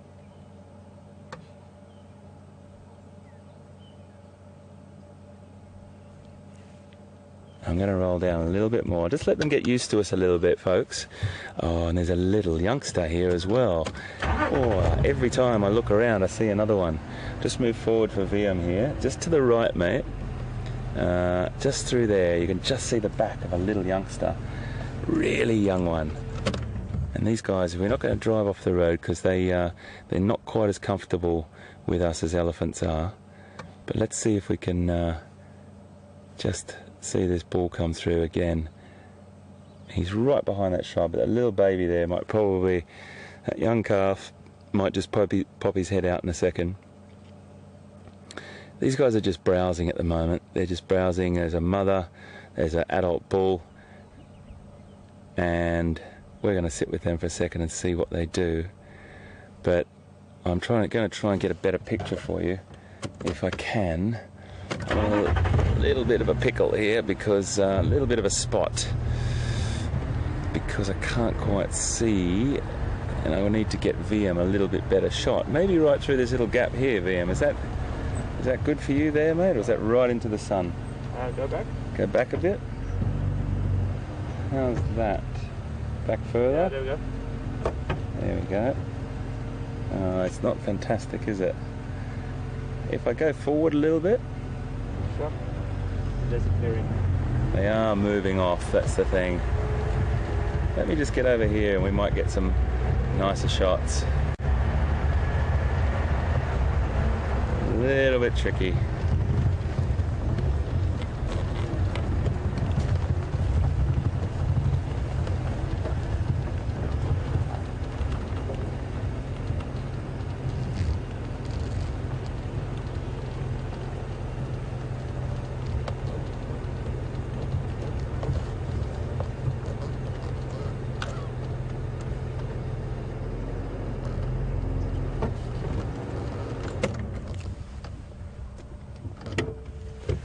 There we go.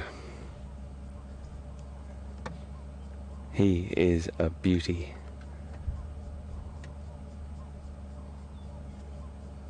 Just browsing away there. Completely comfortable now. I thought they might have just pulled ever so slightly off the road, not too much. Just a little bit off the road because we just had vegetation all in front of us there. And I wanted you to see the enormity, the size of the bull. Beautiful markings.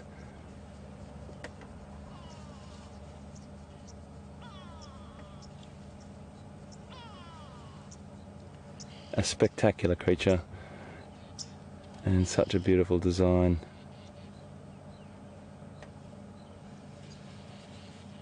Oh, they're completely fine now. I thought the youngster was going to give them a little bit of a bit of a worry and make them run, but the female actually might be moving back over towards the male now.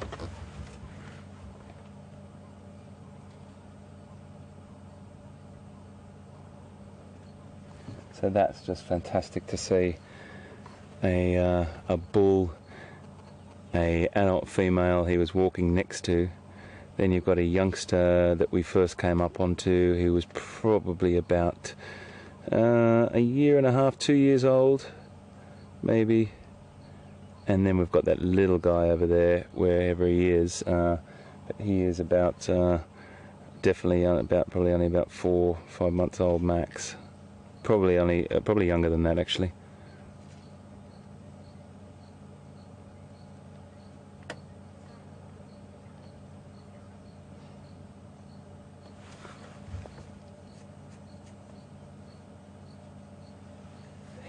fine specimen, isn't he? My goodness.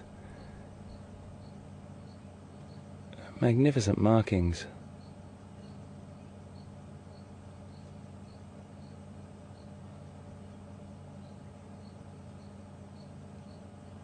What a great creature. Completely designed for doing what he's doing right now. Browsing. I'm just going to roll down a little bit for you, Liam. See if I can get... Oh, I might just stay here. He's pulling his head out now and again. But maybe we can just get a little bit more of an angle on this. Is that better, Matt? Yeah, that's better. That's better. Back a little bit. I don't want you to chop his tail off. So there we go. There's the full beautiful creature that he is. Wow, what a cracking looking animal. He's just really doing his job on that acacia there.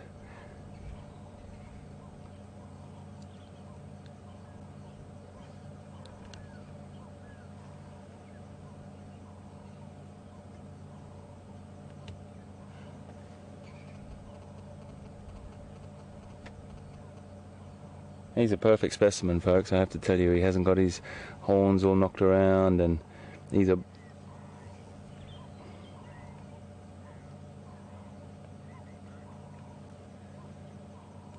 So I just wanted to stay with these guys for a bit longer because I just think that they're so fantastic to watch. When they're comfortable and calm like this, they can be a little bit skittish, giraffes, now and again.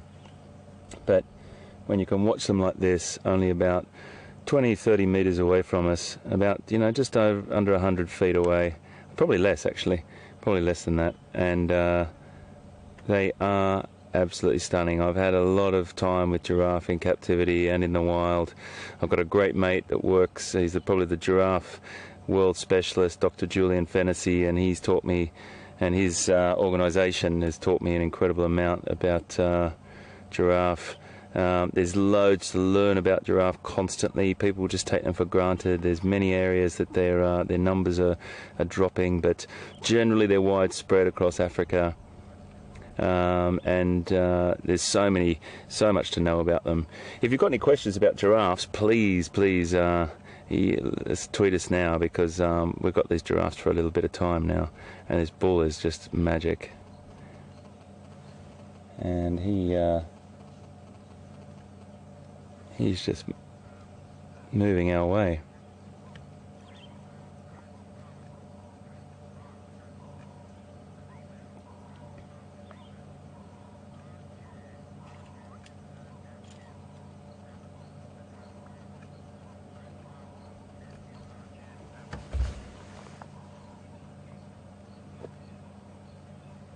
Beautiful.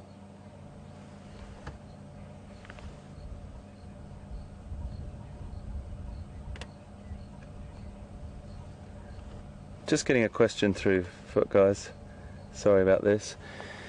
Okay, I've just got a question through. I do apologise, it was quite a long one, but it's a great question, and a really, really good question. RJ, who is Chris Rogue's nephew, and RJ, hello mate, so good to have you on board, buddy, and I'm really loving how many kids are watching Safari Live. This is what it's all about, guys. This is what really started me in wildlife, watching an incredible program that was from America called Wild Kingdom with Marlon Perkins, and you know what? That for me was one of the turning points in my life when I started to watch that, and I was absolutely fascinated with Africa. But RJ, if you're watching this now, matey, congratulations to you. And your question, I have to tell you, buddy, is fantastic, and not a lot of people ask this question. Do giraffes have hooves, or do they walk on their toes? Well, the answer to that is both. Yes to both questions, actually, RJ. All hoofed animals walk on their toes, but they've got different ways of protecting those toes. And if you look, you might be able to go online and have a look at a skeleton of a giraffe, mate, and you'll be able to see where those bones go. And then underneath those toes are these fantastic hooves, and they've got a split hoof. You might be able to see it right now if Ian zooms in there. This giraffe is definitely kicking this branch out of the way. He's not happy with it. Really great little bit of behaviour here too. You can see how high they can lift their leg. And wow, I tell you what, RJ, I've been on the connecting end of one of those, sadly, when I was working in a zoo, and he's not happy with that stick being there. He's trying to kick it out of the way and break it off with his leg. But there you go, you can see that hoof. It's coming up in the air, and it's a split hoof, like a cow, in a way. Exactly the same if you've been on a farm, mate, and you've seen a cow's hoof. It's different to a horse, because remember, a horse's hoof is a round, single sort of a toe or hoof, and these guys have got a split hoof. Okay. So it's a fantastic question. If you can look up online and have a look at a skeleton of a giraffe's foot, you'll really get to know what I'm talking about there, and then you might get a diagram of where it has that hoof underneath. And this bull is just fantastic. He's fascinated with us at the moment. Really great. I want you to take note of those horns on the top there. Okay, now we've been through this before, but just to go from the top down, I think it's really important to know a little bit about the physiology here. Those horns are the only mammal born with horns, other than their close relative, the okapi. And if you have a look at the middle of his head, he's got one down the middle of his forehead there between his eyes, which are classified as a big horn as well. He's coming so close. This is incredible. He's just so comfortable. Wow, are we having a great day, guys? This is just magic. He's now come to within about sort of 10, I'd say probably 10 metres in front of us. That horn down the middle of the forehead there is to strengthen his skull as well. But then have a look at behind his ears. You'll see two lumps there as well. And when he puts his head down, you might see it a little bit more. You'll see two sort of protrusions there behind his head. They're horns as well, or classified as horns, and they're to strengthen the back of his neck. Now that is because he uses that big skull and those massive horns to fight for dominancy with another male. And they'll drop their head and neck in a pendulum fashion, hit their heads and necks together, and it's a behaviour called necking. I think we did talk about it a while back, but it's just a great time when you can see a big bull up this close to talk about some of these features. And that neck gets up to about 7 feet or just over 2 meters long. He's a really beautiful animal. Head down, his body there, you've got these massive legs, about 6 feet off the ground as well. He's a big bull. He's a really big bull. He's probably got to be up there around 17 feet, I'd probably say, just under 6 meters.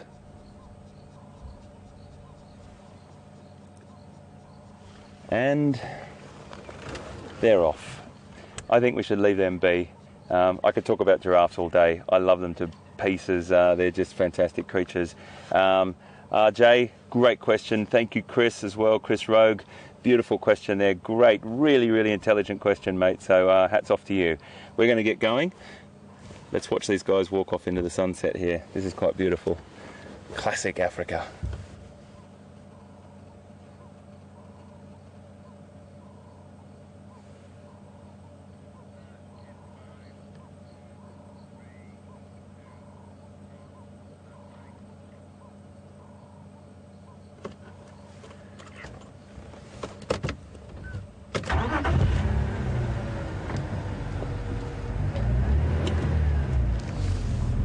Wasn't that nice, eh? How good was that, folks?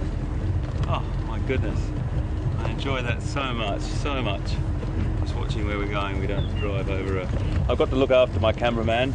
I don't want to put him some sort of thorn bush into the back of his head. Thank you, Arathusa. What a wonderful, wonderful little encounter that was. I think I need a drink. Folks.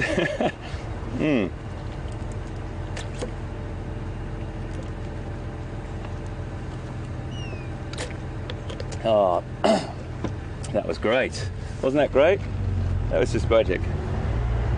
That bull was just like walking towards us at one point, wasn't he? Just lovely stuff.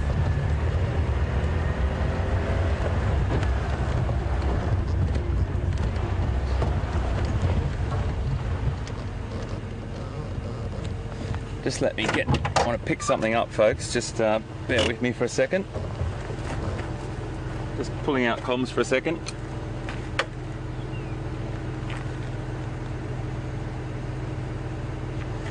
Okay, we'll talk about this later. It's a little creature I have. Actually, I'm gonna pop him back on the ground because I thought he was dead, but he's not. So I'll leave him be because I do have one. It's a little secret I've got for you. We'll talk about it. I'm just waiting for the right moment to talk about it. I have to find what I'm looking for.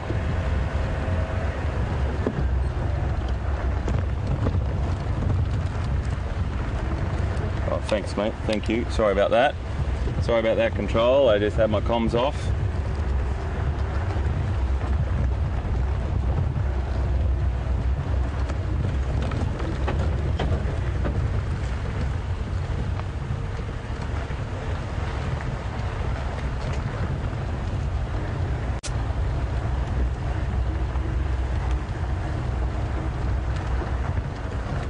Have a look, what's the best way to get to this airstrip? See where we are.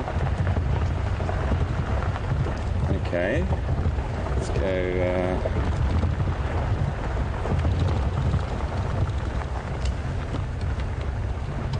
Okay folks, whilst we're heading to the airstrip, if I find anything really interesting, we'll come back, and I think we should cross to Pete and see what Pete's up to. We'll see you just now.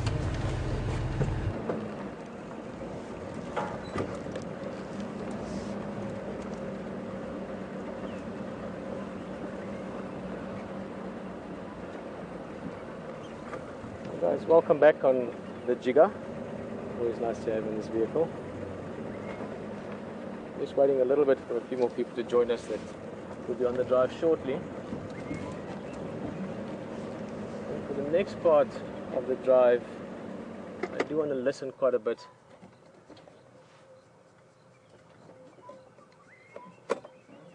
Yeah, copy, thanks. One more big makula madora. Cool.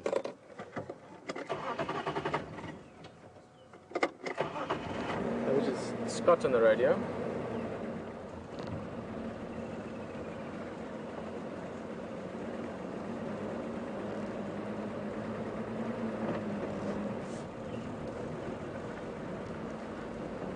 Okay guys, well, now that everyone's on the vehicle, nice to have you with us. We're just going up ahead to, if you should be there, an elephant still. Scott just let me know as well. We saw him earlier. It's quite a big bull, really nice tusks. And we didn't stop with him. I saw him and just wanted to do a quick loop around. For the next part of the drive, we will be up and down. I'm going to be almost up and down the same place. I've got a very, very strong suspicion that there's a leopard in here somewhere. I went walking in earlier. I couldn't find anything. I've got some tracks, but it is Djuma. He's a very, very sneaky leopard, beautiful leopard, one of my favorite leopards of all time. And I think our best chance of finding him is probably at the waterhole or the vicinity. Scott's going to come help us look around as well. For those of you that don't know who Scott is, he's also helping us present. He's sort of getting into it now, and great guy, good friend of HT and myself. So he's just getting an extra pair of eyes out there for us.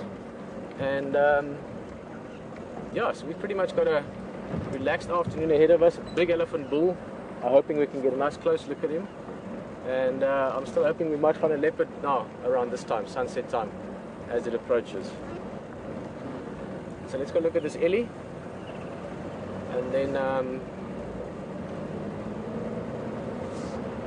see what happens. Right, two things that I want to mention before we stop. Where's the elephant gone now? He was just here. Firstly, don't miss a show tonight, which, if it is anything that I'm thinking it might be about, I'm sure it's going to be brilliant. It's called The Last Lions, and it's on tonight at 8 o'clock Eastern Time. And yeah, by that name alone, it's something you want to watch. Imagine that was the name of the show of the last lions altogether in the world.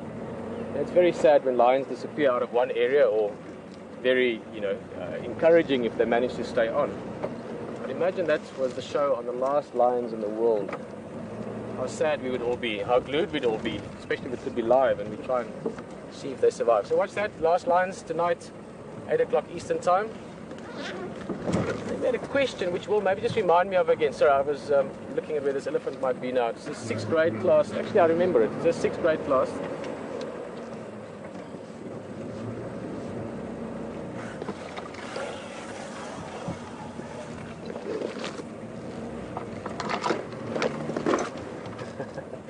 Sorry. I told you about the buffalo thorn earlier, and I told Tom about it again afterwards. It is the worst tree that you can get stuck in. And I told him, don't try and push it away, just make sure you don't touch it. It's a very simple thing with buffalo thorn. It's a 6th grade class in West Palm Beach, Florida. And they are asking a little bit more information. This guy's very shy. Okay, let's just pull off to the side here. We've got to communicate with him now and say, listen, we're not disturbing you. He looks like he might be very wary, so we're not going to bug him as well. Let's just stop here for now. Nice big bull though. There he is. He's a little bit behind the brush. And let's just sit here for now, let him realize we're not bothering him, and then we'll go closer slowly. Guys, you're asking a little bit more about the topography of this area. And unfortunately, where I am at the moment, there's a lot of thick and tall trees around, so I can't show you views. If you're on drive again on one of the next few days, please remind me, and I'll tell you about it from where I can actually show you some of the land. But firstly, let's look at the bigger picture. Let's sort of look at the geography before we look at the topography. We are in Africa.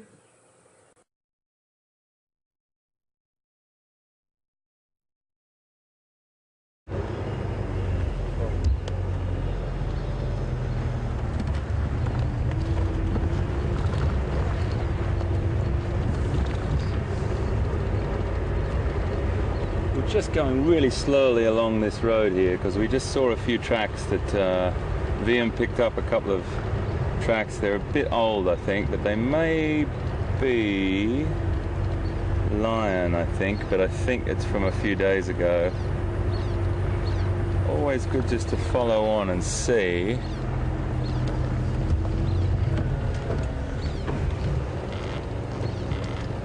On these really lovely dusty sort of roads here, you can get a good indication of whether the track is fresh, because there's been a lot of traffic down this road today, and if there's a track, sorry, this side, if there's a track, an animal's track on top of a tyre track, you can pretty much tell it's going to be today's. No. Let's head to this airstrip. Wow, it's going to be a super sunset today, folks, as well. Just driving nice and slow along here. We're heading down to the airstrip because, it is an airstrip. The lodge does receive guests by light aircraft, and that airstrip serves many purposes. One purpose for the lodge, but for the animals, it's a great place. A little bit like quarantine on Djuma. It's a very open area. You get a lot of animals on there in the afternoons, evenings, making sure that they have an open, very, very clear area to see if predators are approaching. I've seen a beautiful herd of buffalo, about 300 buffalo across there, and it's an interesting spot. I have been in light aircraft where we've landed. I had an email from an old mate this afternoon. Really lovely to hear from a bloke called Arathusa in London, a really great man that I've taken and his wife on safari several times, and we landed in this really remote part of Uganda, and I remember pulling up with him, and there was warthogs and hippo and everything all over the airstrip, and we had to fly down low and buzz this airstrip and try and move these animals, and they're so conditioned or habituated to the aircraft, they just went, oh yeah, whatever, and they didn't really move, so we had to do a few buzzes of that. But really, really interesting what you've got to do in the bush sometimes to get on the ground.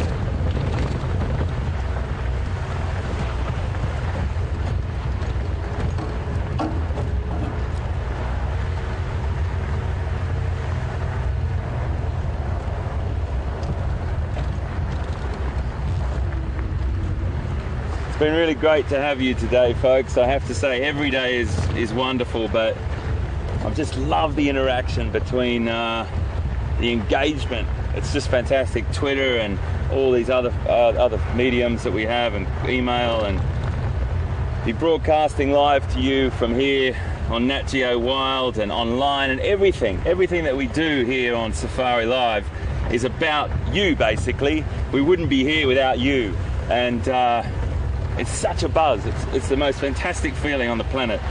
I don't think I really want to do anything else than this. It's just magic.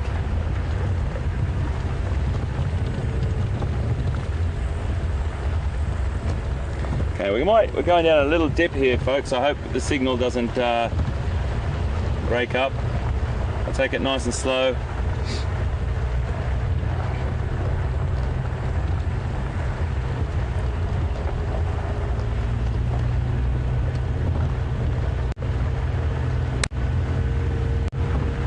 Bit of a bump here, folks, just hold on.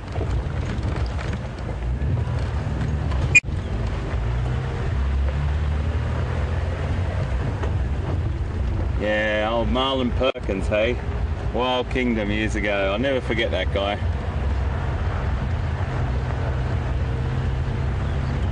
I watched him for so many years on television as a kid. So I really relate to the kids that are watching today, and not comparing myself to Marlon Perkins, I assure you. He was a dashing man. I always look left and right when I cross an airstrip, just a bit like a train line. Yeah, please don't think I'm comparing myself to the distinguished Marlon Perkins that used to wear a safari suit like no other. I've never worn the safari suit, but he was a cracking man and a really inspiring man. And he had an offsider as well. He had another co-presenter, much like Pete and myself, I suppose. Pete is just a fantastic guy to be around, and so knowledgeable. We have so many great times, and I've got a new mate for life on that. But Marlon Perkins had another gentleman, and I can't quite remember his name, so I do apologise, but he was fantastic as well. So what we do here is I normally just stop. And I normally have a look through the binoculars, because what you'll find is cheetah normally sort of sit high on a termite mound or in a position where they can get a fantastic look around. And it's nice to try and spot them before, well, they'll probably spot you first. But it's nice just to have a little bit of a look, so you know if you're approaching one, you can go gently.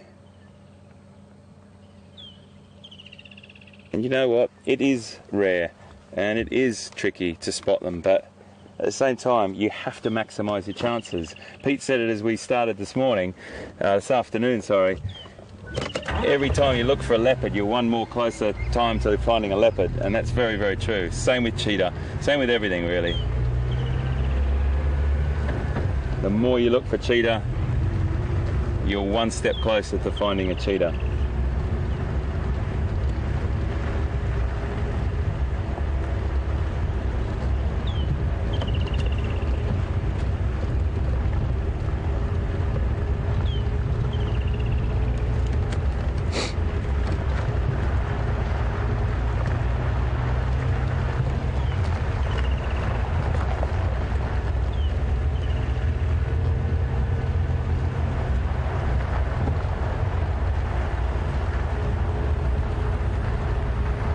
Just cruising along here slowly. You can see there's a windsock here for the aircraft, for the pilots to see if there's a crosswind blowing, and it's only got a very, very slight breeze on it. But I just did notice something up there.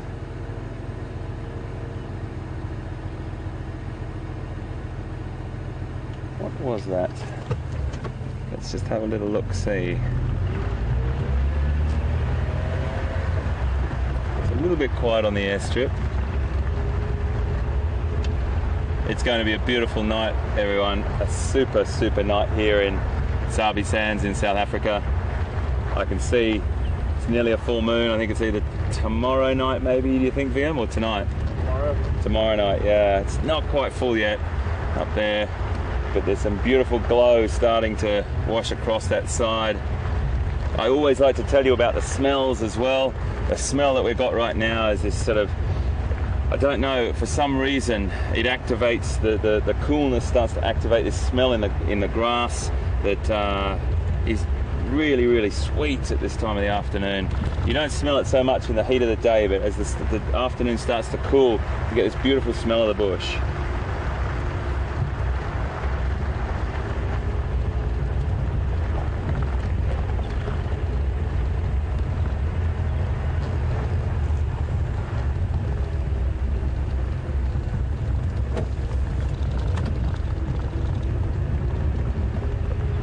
Always looking. You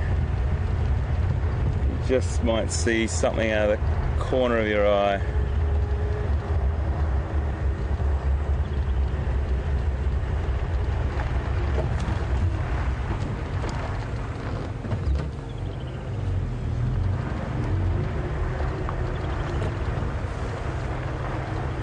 Just want to see what that is, guys. I think it's a zebra. Yeah. Maybe we should go around and have a look at those guys, I think, if we can. Just have a little scan of the airstrip first.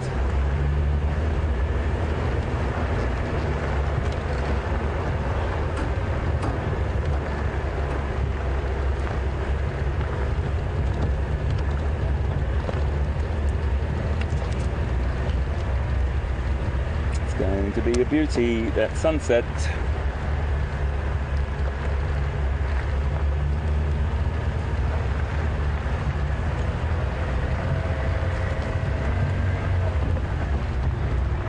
So I just wanted to do a little circuit of this airstrip and see what was down here, but I also want to just show you this. This is a little bit too beautiful. We can't drive past this without having a little look at this. I'll set it up nicely for you, this shot VM. How about that, mate? Actually, I could even do better than that. Do you want me to drive closer? Well, that's quite nice, isn't it? It's going to be a beautiful sunset, folks. We'll stop a little bit later and get another look at this because it's on its way down. We've got about 51 minutes to go, roughly, and that is going to be one cracking sunset this afternoon.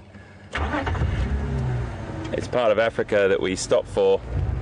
It's not always just about beautiful animals.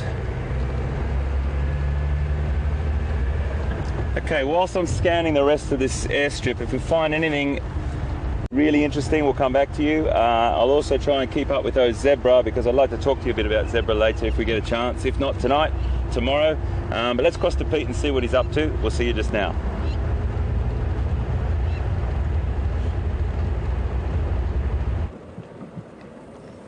Well guys, welcome back. Sorry about disappearing earlier. It's one of those technical challenges, but everything's sorted out. And at the same time, sorry, Andrew's just calling me, one of the game drivers. I'll speak to him just now. That elephant, we went closer to him again, but he was just a little bit nervous. And I really, there's one thing I don't like doing. It's pressuring any kind of animal. You know, if the animal's habituated and doesn't mind, then you can do whatever around them because they don't care. But if it is making them a little bit nervous, the elephant was moving off. He also had a slightly shorter trunk, presumably from a snare or an accident long time ago. He was 100% fine, but he just didn't feel like spending time with us, so I just decided to leave him. But that has given us the chance to come up to a slightly higher point where we can get a bit of a view so that I can finish answering your questions, all your 6th graders, about the geography. But let me just quickly call Andrew back. He is helping us look around for leopards at the moment. Andrew again.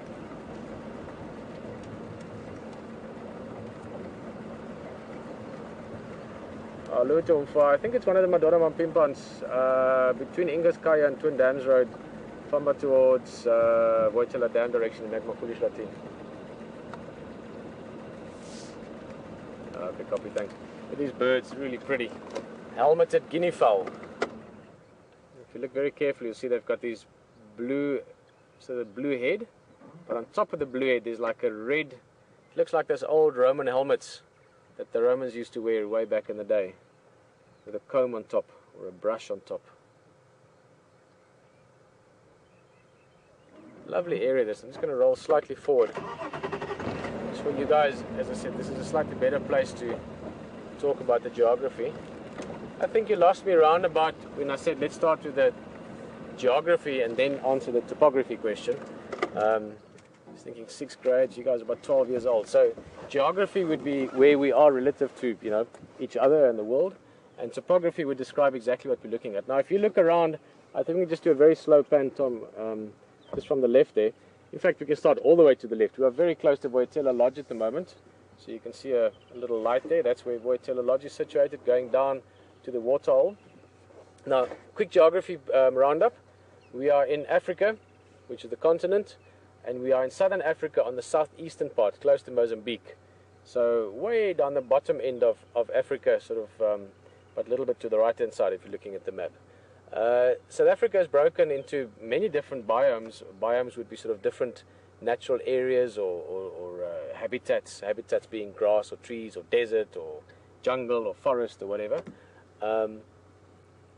And in this part that we are in, we refer to typically as, I'll just duck down there for you, we refer to as the low veld. And that's because topography-wise, or topographically speaking, we are in the low veld. The lower area, low obviously from altitude, we had about 300 meters or so. Not very high above sea level, it's about 900 feet, give or take. And then veld just means bush. This is veld, what we're looking at now. The high veld, just behind us, not that far away, 60 kilometers, you've got the mountain escarpment going up to the high veld, exactly the same thing, just high altitude.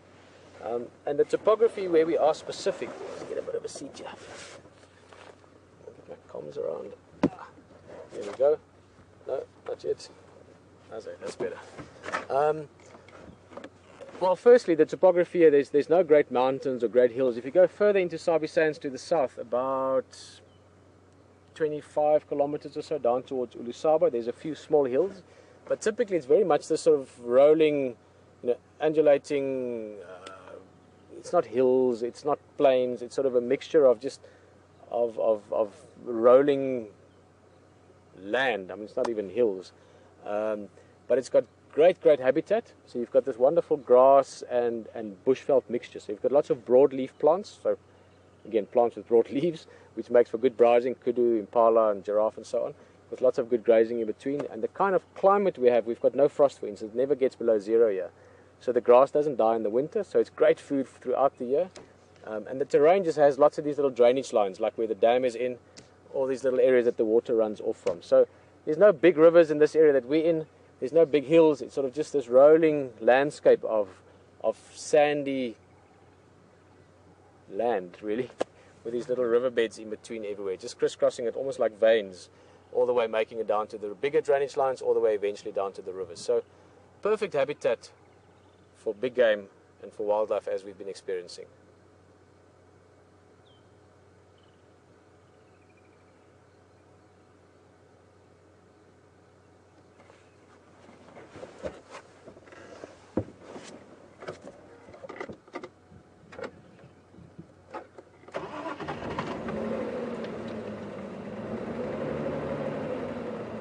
Right.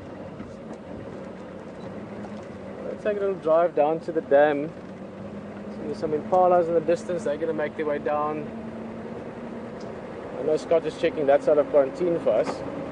And I'm actually literally just going to go down to the wall and take a seat. We said earlier how nice it is sometimes just to sit and enjoy the space. We're going to do that a little bit. And then I'm hoping what will happen, like what happened about a week or 2 weeks ago. We were sitting here looking at things, and the next thing we saw a leopard sitting behind us. And we're just going to talk a little bit and hopefully answer a few questions. Hey, there's Scott. He's helping us look around as well. So guys, please feel free to ask questions, send questions in. Send a number of questions if you like, because we are going to sit for a little bit and talk. I actually think the best way of looking at the moment would be to be relatively in the same area. And we have our first question. Great, thanks, Will.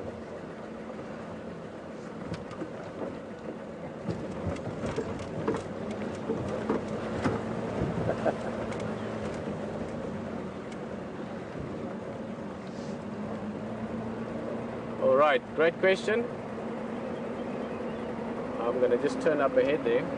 And it's Miss Angela's class. unfortunately we didn't get where you're from or how old you guys are. It was tweeted into us, tweeted, as Will said there. Just give me 1 second, Miss Angela, in your class. I just want to speak to Scott quickly. Standing by, Scott? Yes, but no problem. What's up?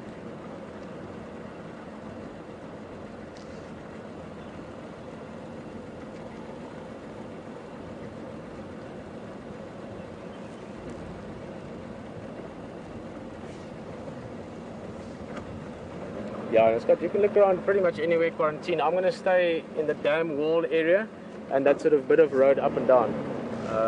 I've been feeling it might pop out at the water here, so I'm going to talk a little bit from here. But I'll see you now when you come past. Right, guys, you am I right? That side. Yeah. Give me 2 seconds. This is Scott coming along. Djuma and them helping us this afternoon. They don't have game drives out, so they said Scott can go look around. Okay, so I'll just check down the side. Have a look down there. Maybe there's something, and then I'm just going to be around here. I'm hoping it comes to us rather than us to them. Right. That's Scott Dyson. He's doing the morning drives with us as well. Sunrise drives. So, Miss Angela, I haven't ignored you, I promise. Guys, just if you tweet in, especially when you tweet us, always try and remember to let us know where you're from. Perfect. 4th grade. Thank you, Will. 4th grade. So you guys are what, about 10 years old, something like that, 10, 11. I'm having one of those moments. I just totally forgot the question. What's the question, Tom? Can you remember? Yes. Okay, it's because I had a specific answer. Miss Angela, if you guys can hold on one more gap, we just waiting for the guys to come back to us, and then I'll answer it. I know I've delayed a lot. It wasn't on purpose.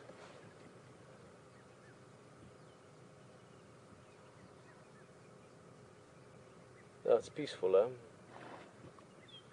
Hippos, guinea fowl, impala in the distance, sun setting.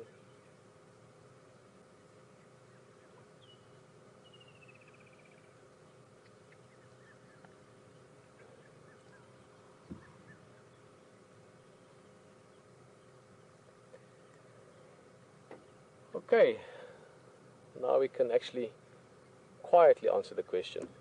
We're just having a quick chat with Scott. When he came past, he was just helping us look around a little bit. And I've decided that the best possible way of finding this leopard, hopefully, is to, rather than go look for it, just wait for it here. We had this beautiful surprise the other night with the same leopard. I think this is Djuma, when he came down to the water and we were busy looking at other things. It was just great. This leopard was here. So, Miss Angela, we're going to answer your question now without further ado. Miss Angela's class, 4th graders, are asking, how do leopards see at night? And we were talking a while back amongst ourselves that you can give the long answers. I tend to give the really long answers. In fact, so long sometimes that what was I talking about again? No, just kidding. So long that I sort of interrupt myself. So I'm going to give you a short answer. 3 words. With their eyes. Is that what you? Miss Angela, is that sufficient, or do you guys want some more? All right. Obviously with their eyes, and I know you guys know this. But lions have got incredibly well-developed eyes for nocturnal vision. Obviously, they need to see at night. They hunt mainly at night. Not only at night, they hunt very well in daytime. And you've got the eye itself. So in the eye, in the eyeball, you've got the lens in the front, and you've got the retina where the information sort of. And I'm by no means a scientist, but you can compare it to a camera actually. So you have a lens in the front, so that's your eye, which is the lens, and at the back of this, you've got the sensor where the picture is formed, and that's where the light sort of focuses on. And there's 2 parts that play a role in this, and it's the cones and the rods is what they call it. The one helps to perceive color, and the other one helps to utilize available light, if that makes sense. With your cats, they also have what's called a what's it called again? Tapetum lucidum, which is this reflective layer of crystals almost that reflects that light. So when the light comes back, it sort of bounces it around in the eye a little bit, if you want, to give it some more strength. So that's part of the light perception in the eye relative to the lens and the retina and all that. And with cats, it's very well developed for light perception, not so well developed for color perception. So for a lion, they don't need to see that many colors. They don't see black and white. And I've read various things over the years. I don't know if there's an actual fact that says this is what they see, but they see sort of very slight pastel colors is what the best that I've gathered from what I read. because they don't need to see that much color. Humans, you know, us, monkeys, baboons, gorillas, things that eat lots of foods, omnivores, things that eat berries and fruits and need to know if things are ripe and if things are poisonous. We need to see all the different colors so that we can know what foods to eat and so on. Lions, they need to see, you know, where they're going and what they're hunting, and they need to see as best as possible at night. So their eyes are designed to see better at night. But then they've got other adaptations as well, other than the actual eye itself. So other than the lens and the sort of the workings of the eye itself, they have areas around the eye. And I spoke about this 2 or 3 days ago, actually. I compared it to those of you that watch football. I know in the States, American football is very big. And I know that sometimes the guys, they paint under their eyes. They paint this area sort of black like that. And I said the other night the same thing. But I think partly it's to be intimidating. You know, it's a little bit like a, you know, like a war paint or something. Not that a 300-pound plus guy, you know, in full kit with a helmet running at your full speed is not intimidating enough. But they do put that on also, supposedly to reduce glare. Glare meaning if it's very bright, if it's bright and sunny out there, it takes some of the light away and it just absorbs the light rather than reflect it into your eye. And lions have got exactly that. If lions are hunting at night time, their eyes are really wide open. They have a lot of light around the eye, really sort of not white but like a cream-colored hair, very soft hair as well. I've touched it. And it can make a stroke or an area probably about that wide all the way around the eye, and that helps to reflect light into the eye as well. Think of owls. Owls are a very good example. They've got these big discs which can help to reflect light into the eyes. I mean, for owls also that's part of hearing. That's another part of it. But for lions, that's part of if they're hunting at night time. In daytime, if it's very bright, they close their eyes a little bit, and then they've got these black areas around the eyes that help to reduce glare again. So in daytime they've got something that helps them as well. I want to quickly show you. Tom, if you can just come in on this for me, you can see exactly what I was talking about. I'm just going to hold it there for you. Look closely at the eyes. Okay, he's holding nice and steady there.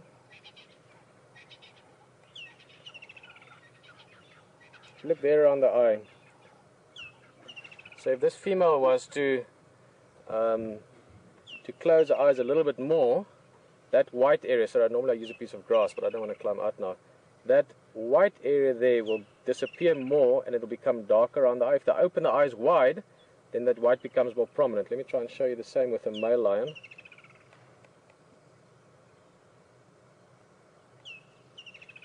There you can see again that the dark areas around the eye, and when the eyes are nice wide and open, they get this light area underneath, and that helps reflect light in. If they close the eyes, I don't think, sorry, these are just pictures that I kept for in case I need to show you something, so the funny ones I've taken off, so I don't think I've actually got lions with their eyes closed. Let me just see there in the back.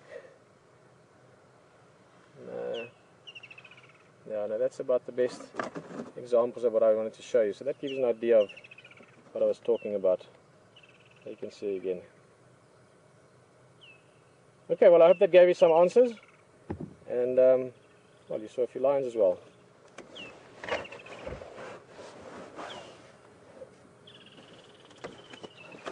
Cool. Alright, let's just go a little bit forward. We're not going to go very far. We're waiting for leopard. With bated breath, we wait to see. And I hope it's a leopard we see.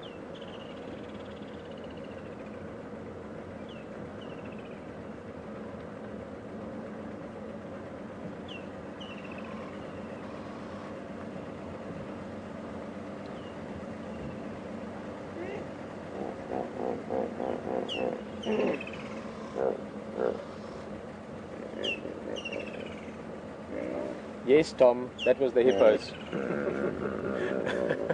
I'm never sure.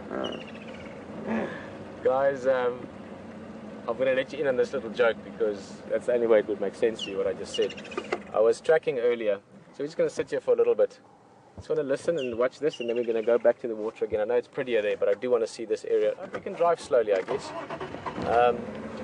I went for a little walk. I was following those tracks. You were with HT on the vehicle and checked as well in them, and I just went for about a couple 100 yards just to see if I couldn't find more tracks. I did find a couple more into that thick area, and great fun though, by the way. Tracking leopard or anything really, it's, you know, it really does just raise your attention a bit higher. You know, your alertness just sharpens, your sight sharpens a bit. It's brilliant.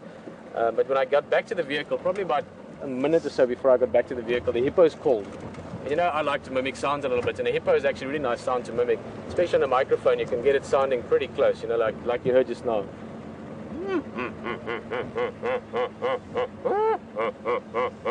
Hang on, Pete, is that you? Or is that the hippo? So I got back to the vehicle, and Tom was like, Peter, was that you or was it the hippos? And it was the hippos. So that's why I said to him, no, Tom, that's the hippos.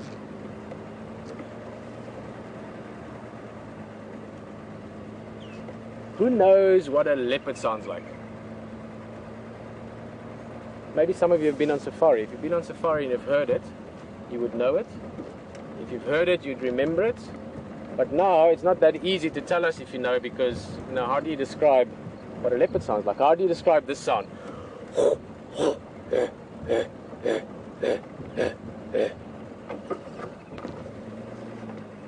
was a terrible first attempt. I haven't actually done that for a while. Something like that. Gee, I used to be able to mimic a leopard to the point where you couldn't tell the difference. Well, I saw one. But who knows how that's described? It's described like that in the books. It would have been described like that to you by guides. We say lions roar, and the sound of leopards. Send us a few tweets if you know what it's described as.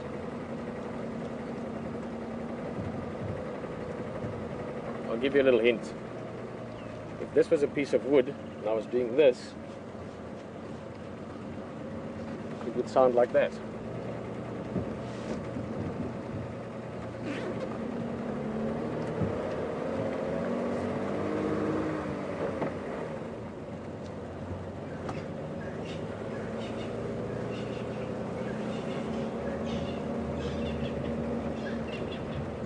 The way they describe a leopard sound is that it's sawing, as in a wood saw, and it sounds very much like it. It's a very apt description. But why did I start talking about leopard? Hippo sounds. Hippo sounds. How did I get to leopard from that? How different animals sound and how good you are at impressions. Yeah. I did a very good impression of a father that misses his daughter like crazy earlier. Except it wasn't an impression, guys. That was very special. Just before we quickly, at the moment it's just you guys with us on the vehicle, and I like that. It felt really good to experience that, to know that so many of you sharing that, many of you not, but many of you sharing it have known me for a long time. It was a very amazing experience for me, so thank you for sharing it.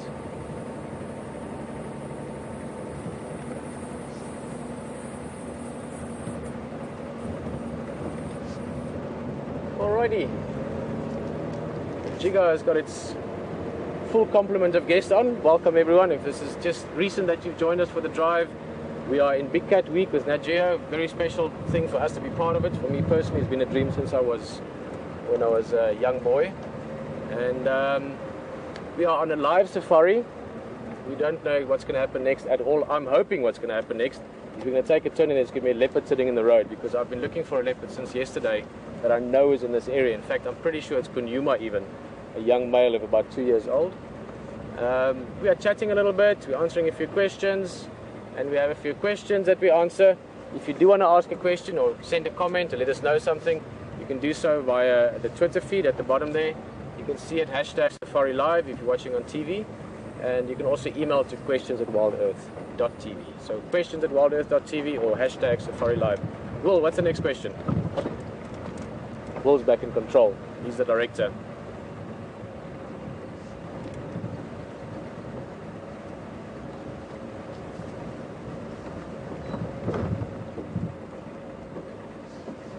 And Will is also from York, which means many great things. But I think, Will, was that Joyce or Jace? Joyce. Thank you, Will. Joyce from Virginia is asking, where do leopards hide their cubs? Joyce, you have just asked one of the best questions ever, because I have been pondering that question every single day for the last 2 weeks. And I do not say that lightly or as a joke or to make you feel good about the question. I have thought about that every day many, many times, because we have a leopard in this area who is having either very, very soon or already had, and that's what I think is more likely, her cubs somewhere in the last, today's Thursday, in the last 9 days. That's the last time she was seen. Her name is Karula. She's a brilliant leopard. I love her very much. I've known this leopard for many years. I've seen most of her cubs grow up, including not growing up, but recently when we came to do this, I met her most recent cubs, the 2 males, one of which we are looking for at the moment. They're about 2 years old, and she has almost always had her cubs somewhere towards the end of November, beginning December. And it looks like this year again was the same case, and she's hiding them somewhere at this moment. So you're not only asking a good question about leopards, you're asking a good question about the leopard for us in this area that we're looking for every day. And I hope before Big Cat Week's over, we've got 3 more drives with you guys. It's 9 hours that we have to find it in. Well, 9 hours and 26 minutes, 7 minutes. Where they hide them, Joyce, is, well, anywhere really. Anywhere around here. But the benefit of experience, and I've got some experience in this area. I guided for many years in this area, and I worked doing what we do now in the sort of early, pioneering stages of it with Graham and them for a number of years. And that's why I got to know this leopard so well. So from experience, we know that this specific leopard, Karula, likes to hide her cubs. It's more certain areas, it's not certain places. In other words, if there's an area with a rocky outcrop, like you find in East Africa for some places, there are these beautiful granite outcrops. That's a perfect place, because there's nice little crevices to hide them in. At the same time, lions could also go there, hyenas could go there, so they've got to keep that in mind. In this area, Sabi Sands, there's not that many rocky outcrops, so they tend to just use thick bush, really nicely, thickly covered areas where there's some nice big trees for the cubs to climb to get away from other threats, like lion again. Leopard cubs are very good at climbing trees, so they can escape from, lion, hyena, and so forth.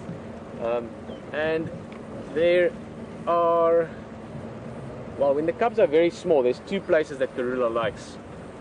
When they get a bit bigger, then she uses all these waterholes. And guys, I so hope that we can continue this for a bit, because when the leopards when their cubs get to about 3, 4, 5 months old, it's brilliant viewing, because she leaves them at these waterholes for 3, 4, 5, 6 days sometimes.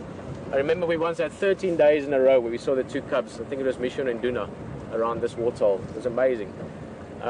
She leaves them either around Voitela Lodge area, which is where we're broadcasting from, or she leaves them up towards Guaripan, Buffelshoek Dam area. There's this sort of whole maze of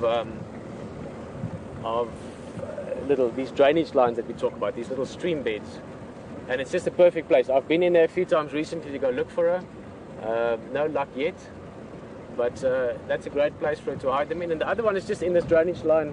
In fact, let's go drive it. Why not? Let's go drive around. Voitela Lodge, back of Gallagher Camp, and we'll come back out here again.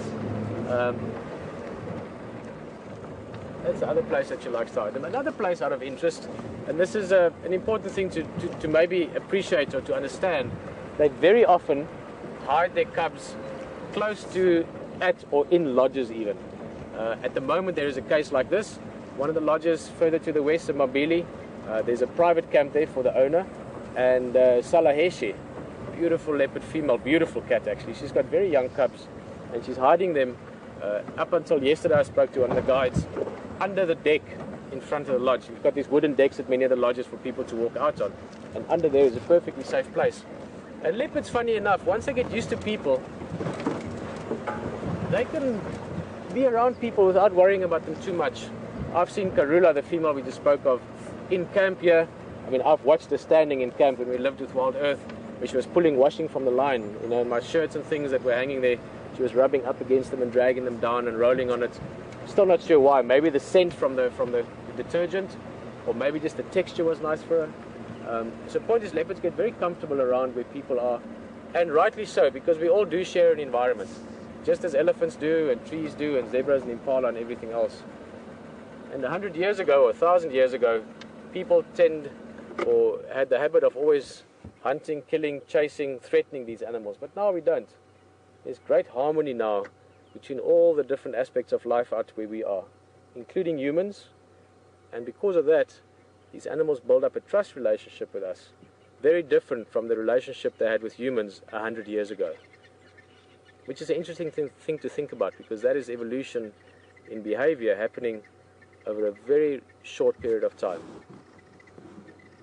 In fact, since National Geographic was started in 1881, which is now, what is that? It's 119, 129, 100 and, what is that? 35 years, if I'm correct. 135 years ago, the relationship between animals and humans have changed greatly. And not always for the negative. In many cases for the positive as well. And leopards and humans in this area is a great, great example of just that. Positive behavioral evolution between us and wildlife.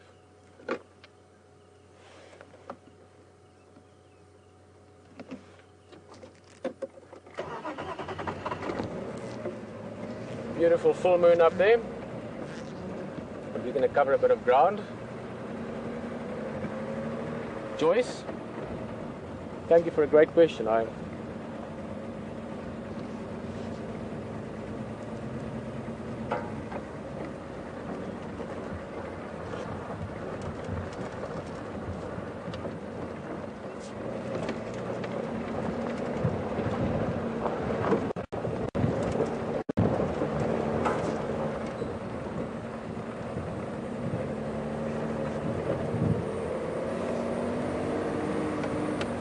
I'm going to cover a bit of ground now. Joyce's question actually just got me thinking, and maybe we should just do a little bit of a bigger loop in case that cat has slipped past. Although I still do think we're going to find it close to the water here or up on quarantine. But do a quick loop, takes a few minutes. We have about 20 minutes left for the game drive. I've had a fantastic afternoon. Thank you for sharing it with me. It's a big privilege. I wouldn't mind ending it with a leopard though. A leopard always makes everything feel even better. And that's a fact. Put that in there with the average weight and gestation period.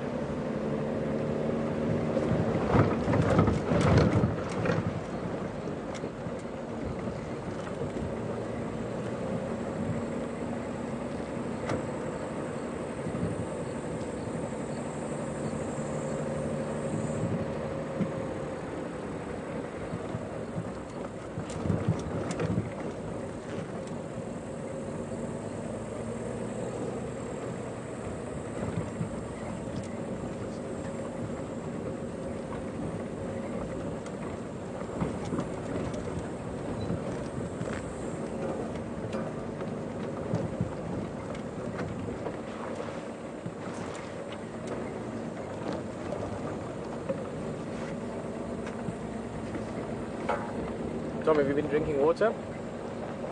Yeah. Good. I've forgotten a little bit, so.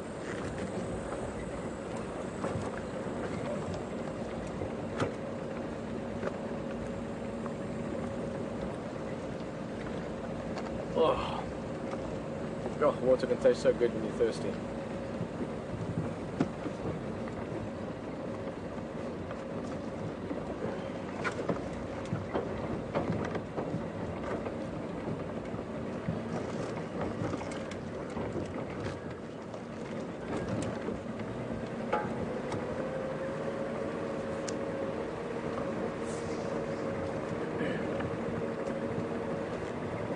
Right, so the plan is still the same as earlier. We're doing a quick loop around the back here, and I tell you what, excuse me, I just had a big drink of water.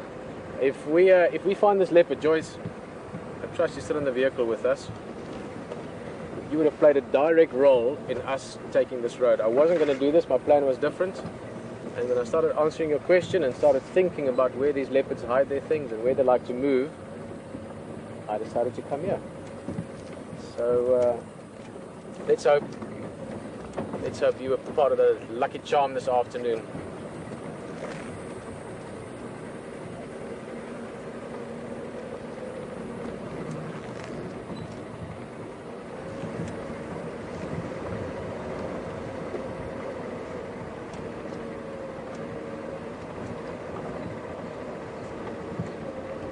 See, Joyce, just like this. Let me show you. This is the perfect example. Oh, I think signal might just break up a little bit. Let me just get through it. Look at the drainage line.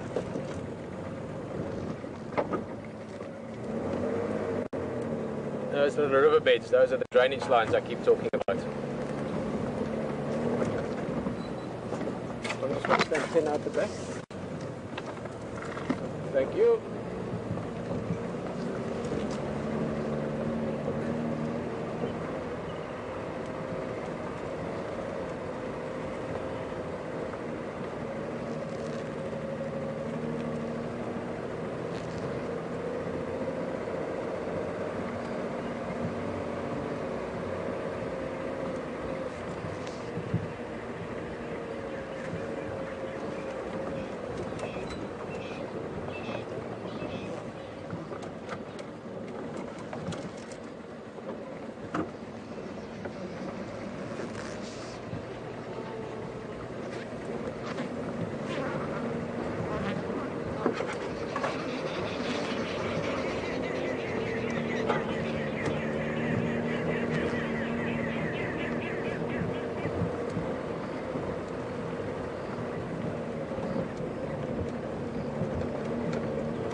Oh, I love this time of night or day.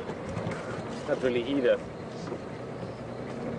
Crepuscular time is the way it's described in the books. Dusk or dawn. Late afternoon, early evening, and then early morning before sunrise. I'm just going to go under this branch. Let me show you. It's like a little bridge. Look there. The elephants pushed it over. Okay, brilliant. Well, before we go underneath this little tree bridge that the elephants created for us, you're going to go over to HT. As I said, this early evening time is beautiful. Lots of things start getting active. I'm going to keep my fingers crossed like I did last night. I know there's a leopard here somewhere. It's just a matter of finding him. So maybe I see you again. But HT has got some beautiful hyenas. I mentioned earlier my daughter Ndapandula, which is her Oshivambo nickname, is the same name as the young hyena. So enjoy it, and I'll see you just now.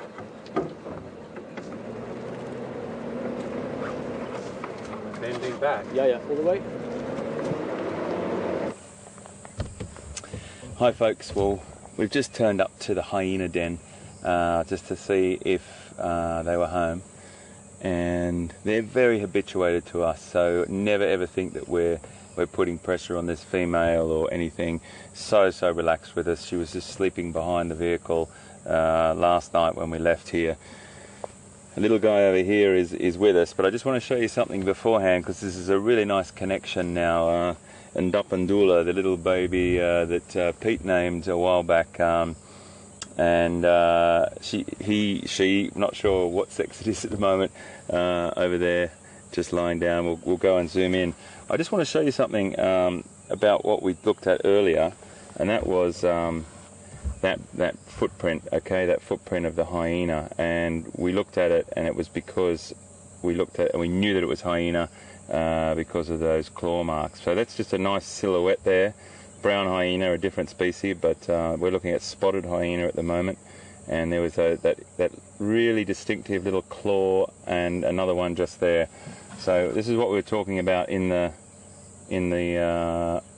photograph, just there and just there. I just wanted to show you that because I think it's a great way to just reconnect with what we looked at earlier. Now, I've got a little quiz for you. You know I like my quizzes. Have a little look over there and see that beautiful creature waiting for his mum.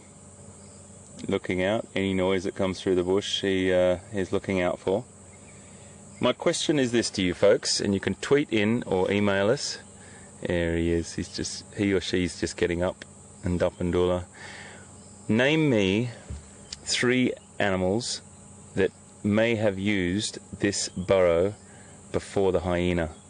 3 animals that may have used this burrow before the hyena. If you can tweet us those or email us, we'll name out a few of the first, there's 3 that I have in mind, and I'm going to tell you the ones that I've come across in the past, but it's 3 animals that would probably use this den.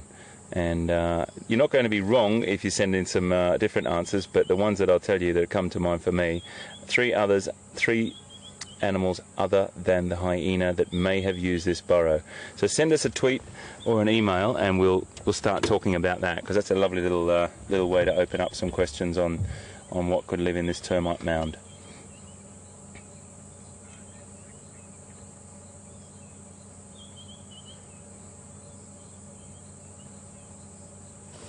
Beautiful little guy.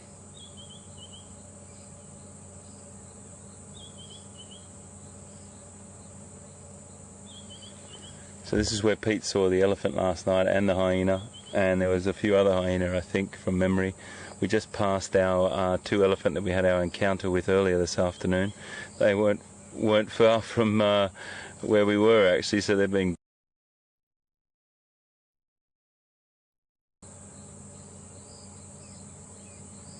How's the light for you, VM? Is it okay? It's getting a bit dark.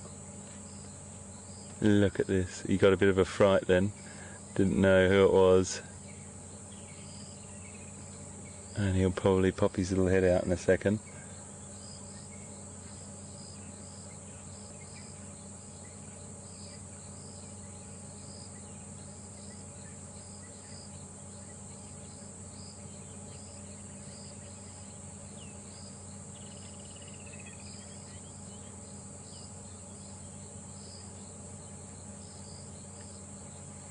So they've obviously excavated that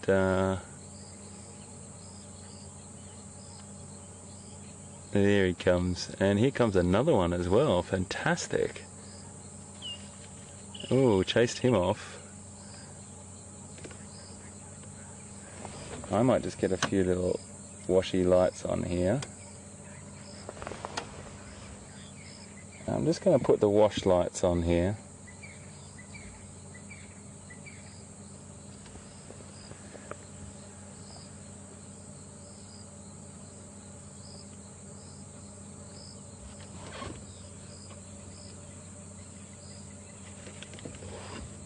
So the mother is chasing that one off.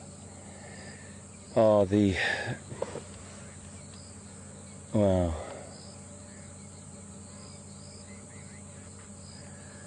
Well, we've just been sitting here completely unaware that 1, 2, 3 adults have just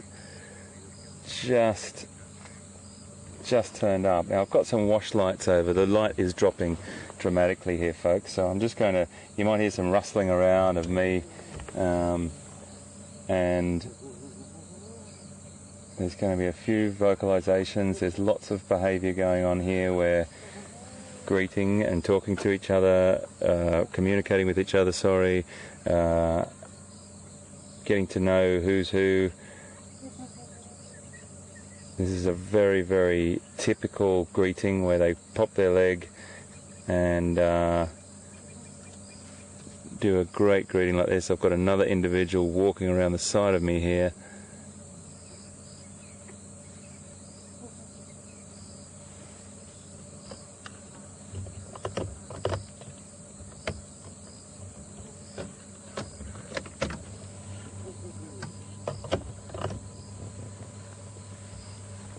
Wow, we've got some really interesting activity here.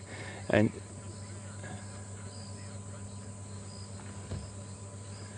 okay, I'm just getting some word back from control now.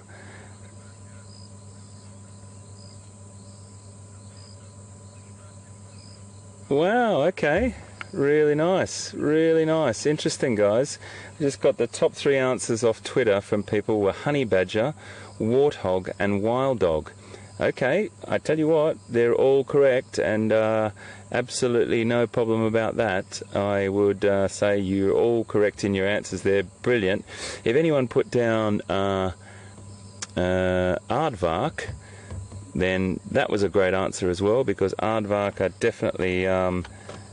definitely sorry folks, I just dropped that light off there because I had a bit of a I'm going to get the spotlight out, but just this gentle wash is really important to put over them and not be too strong on them. But really interesting. Aardvark was another answer. And do you know what, I've actually been around a termite mound that had a leopard living in it, and I don't know whether she was, when I say living in it, she was potentially using that den to have her cubs. So we don't know, but we found leopard, really fresh leopard tracks all around the area around this termite mound for days and days and days, up to weeks, when I was living in Zimbabwe. So really interesting. There's loads of different animals that use termite mounds, and you'll get one tenant that'll be in there, and after that tenant moves out, another tenant potentially will move in, and they're a great home for many different creatures. So well done everyone. That's a great answer. Wild dog, absolutely. I've seen wild dog denning in a termite mound in Kruger National Park as well. So brilliant answers. Great stuff, everyone. Thank you so much for contributing there. Brilliant stuff. So, wow, hyena. Where do I start?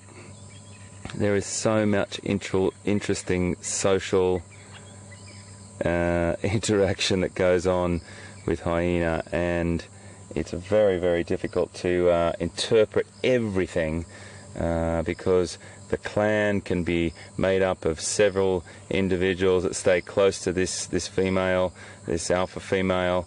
The males are all less dominant than the females, except for the males that are related to her. So her offspring that are males have a higher ranking than the females, but any other male has no higher ranking. She's coming up really close to me here. So it's the females that are in charge, and this seems to be the alpha female right in front of us.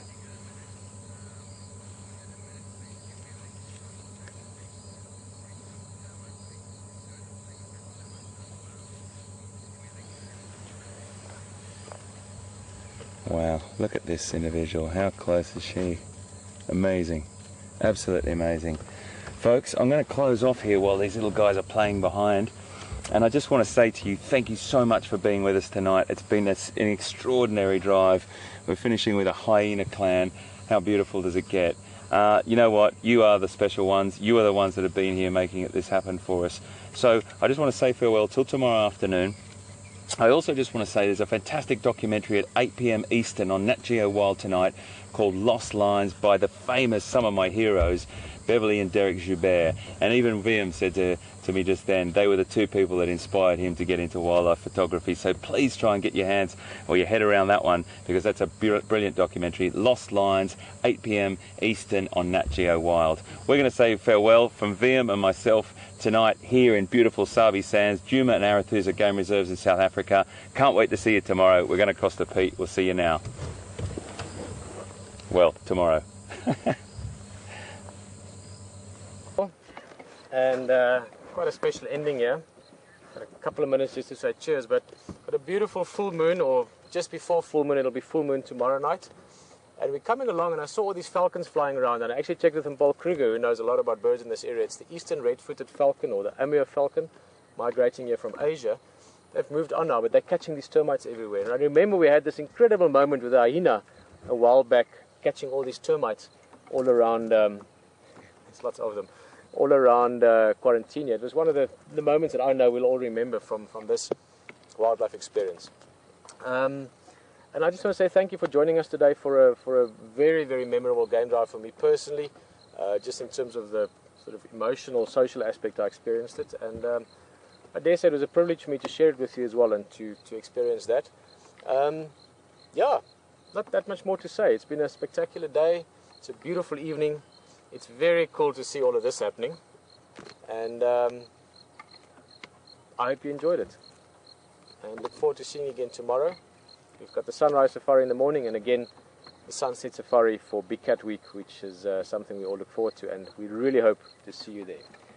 I just want to thank everyone back in control, Graham and Will, all the guys, HT and VM, as already said, cheers to you. Tom, thank you very much, out of editing onto camera, helping us out there.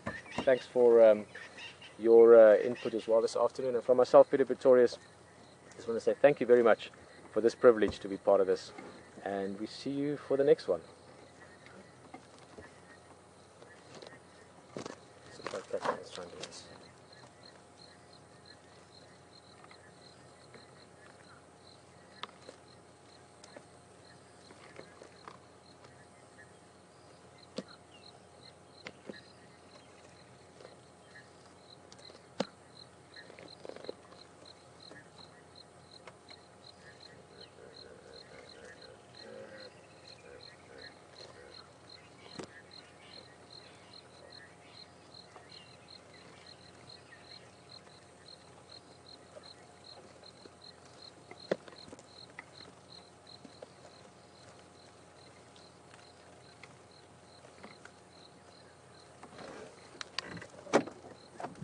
Thank you, guys. Sweet. Cool. There in about 1 minute. Shot, Tom. Thank you very much for yeah, another one.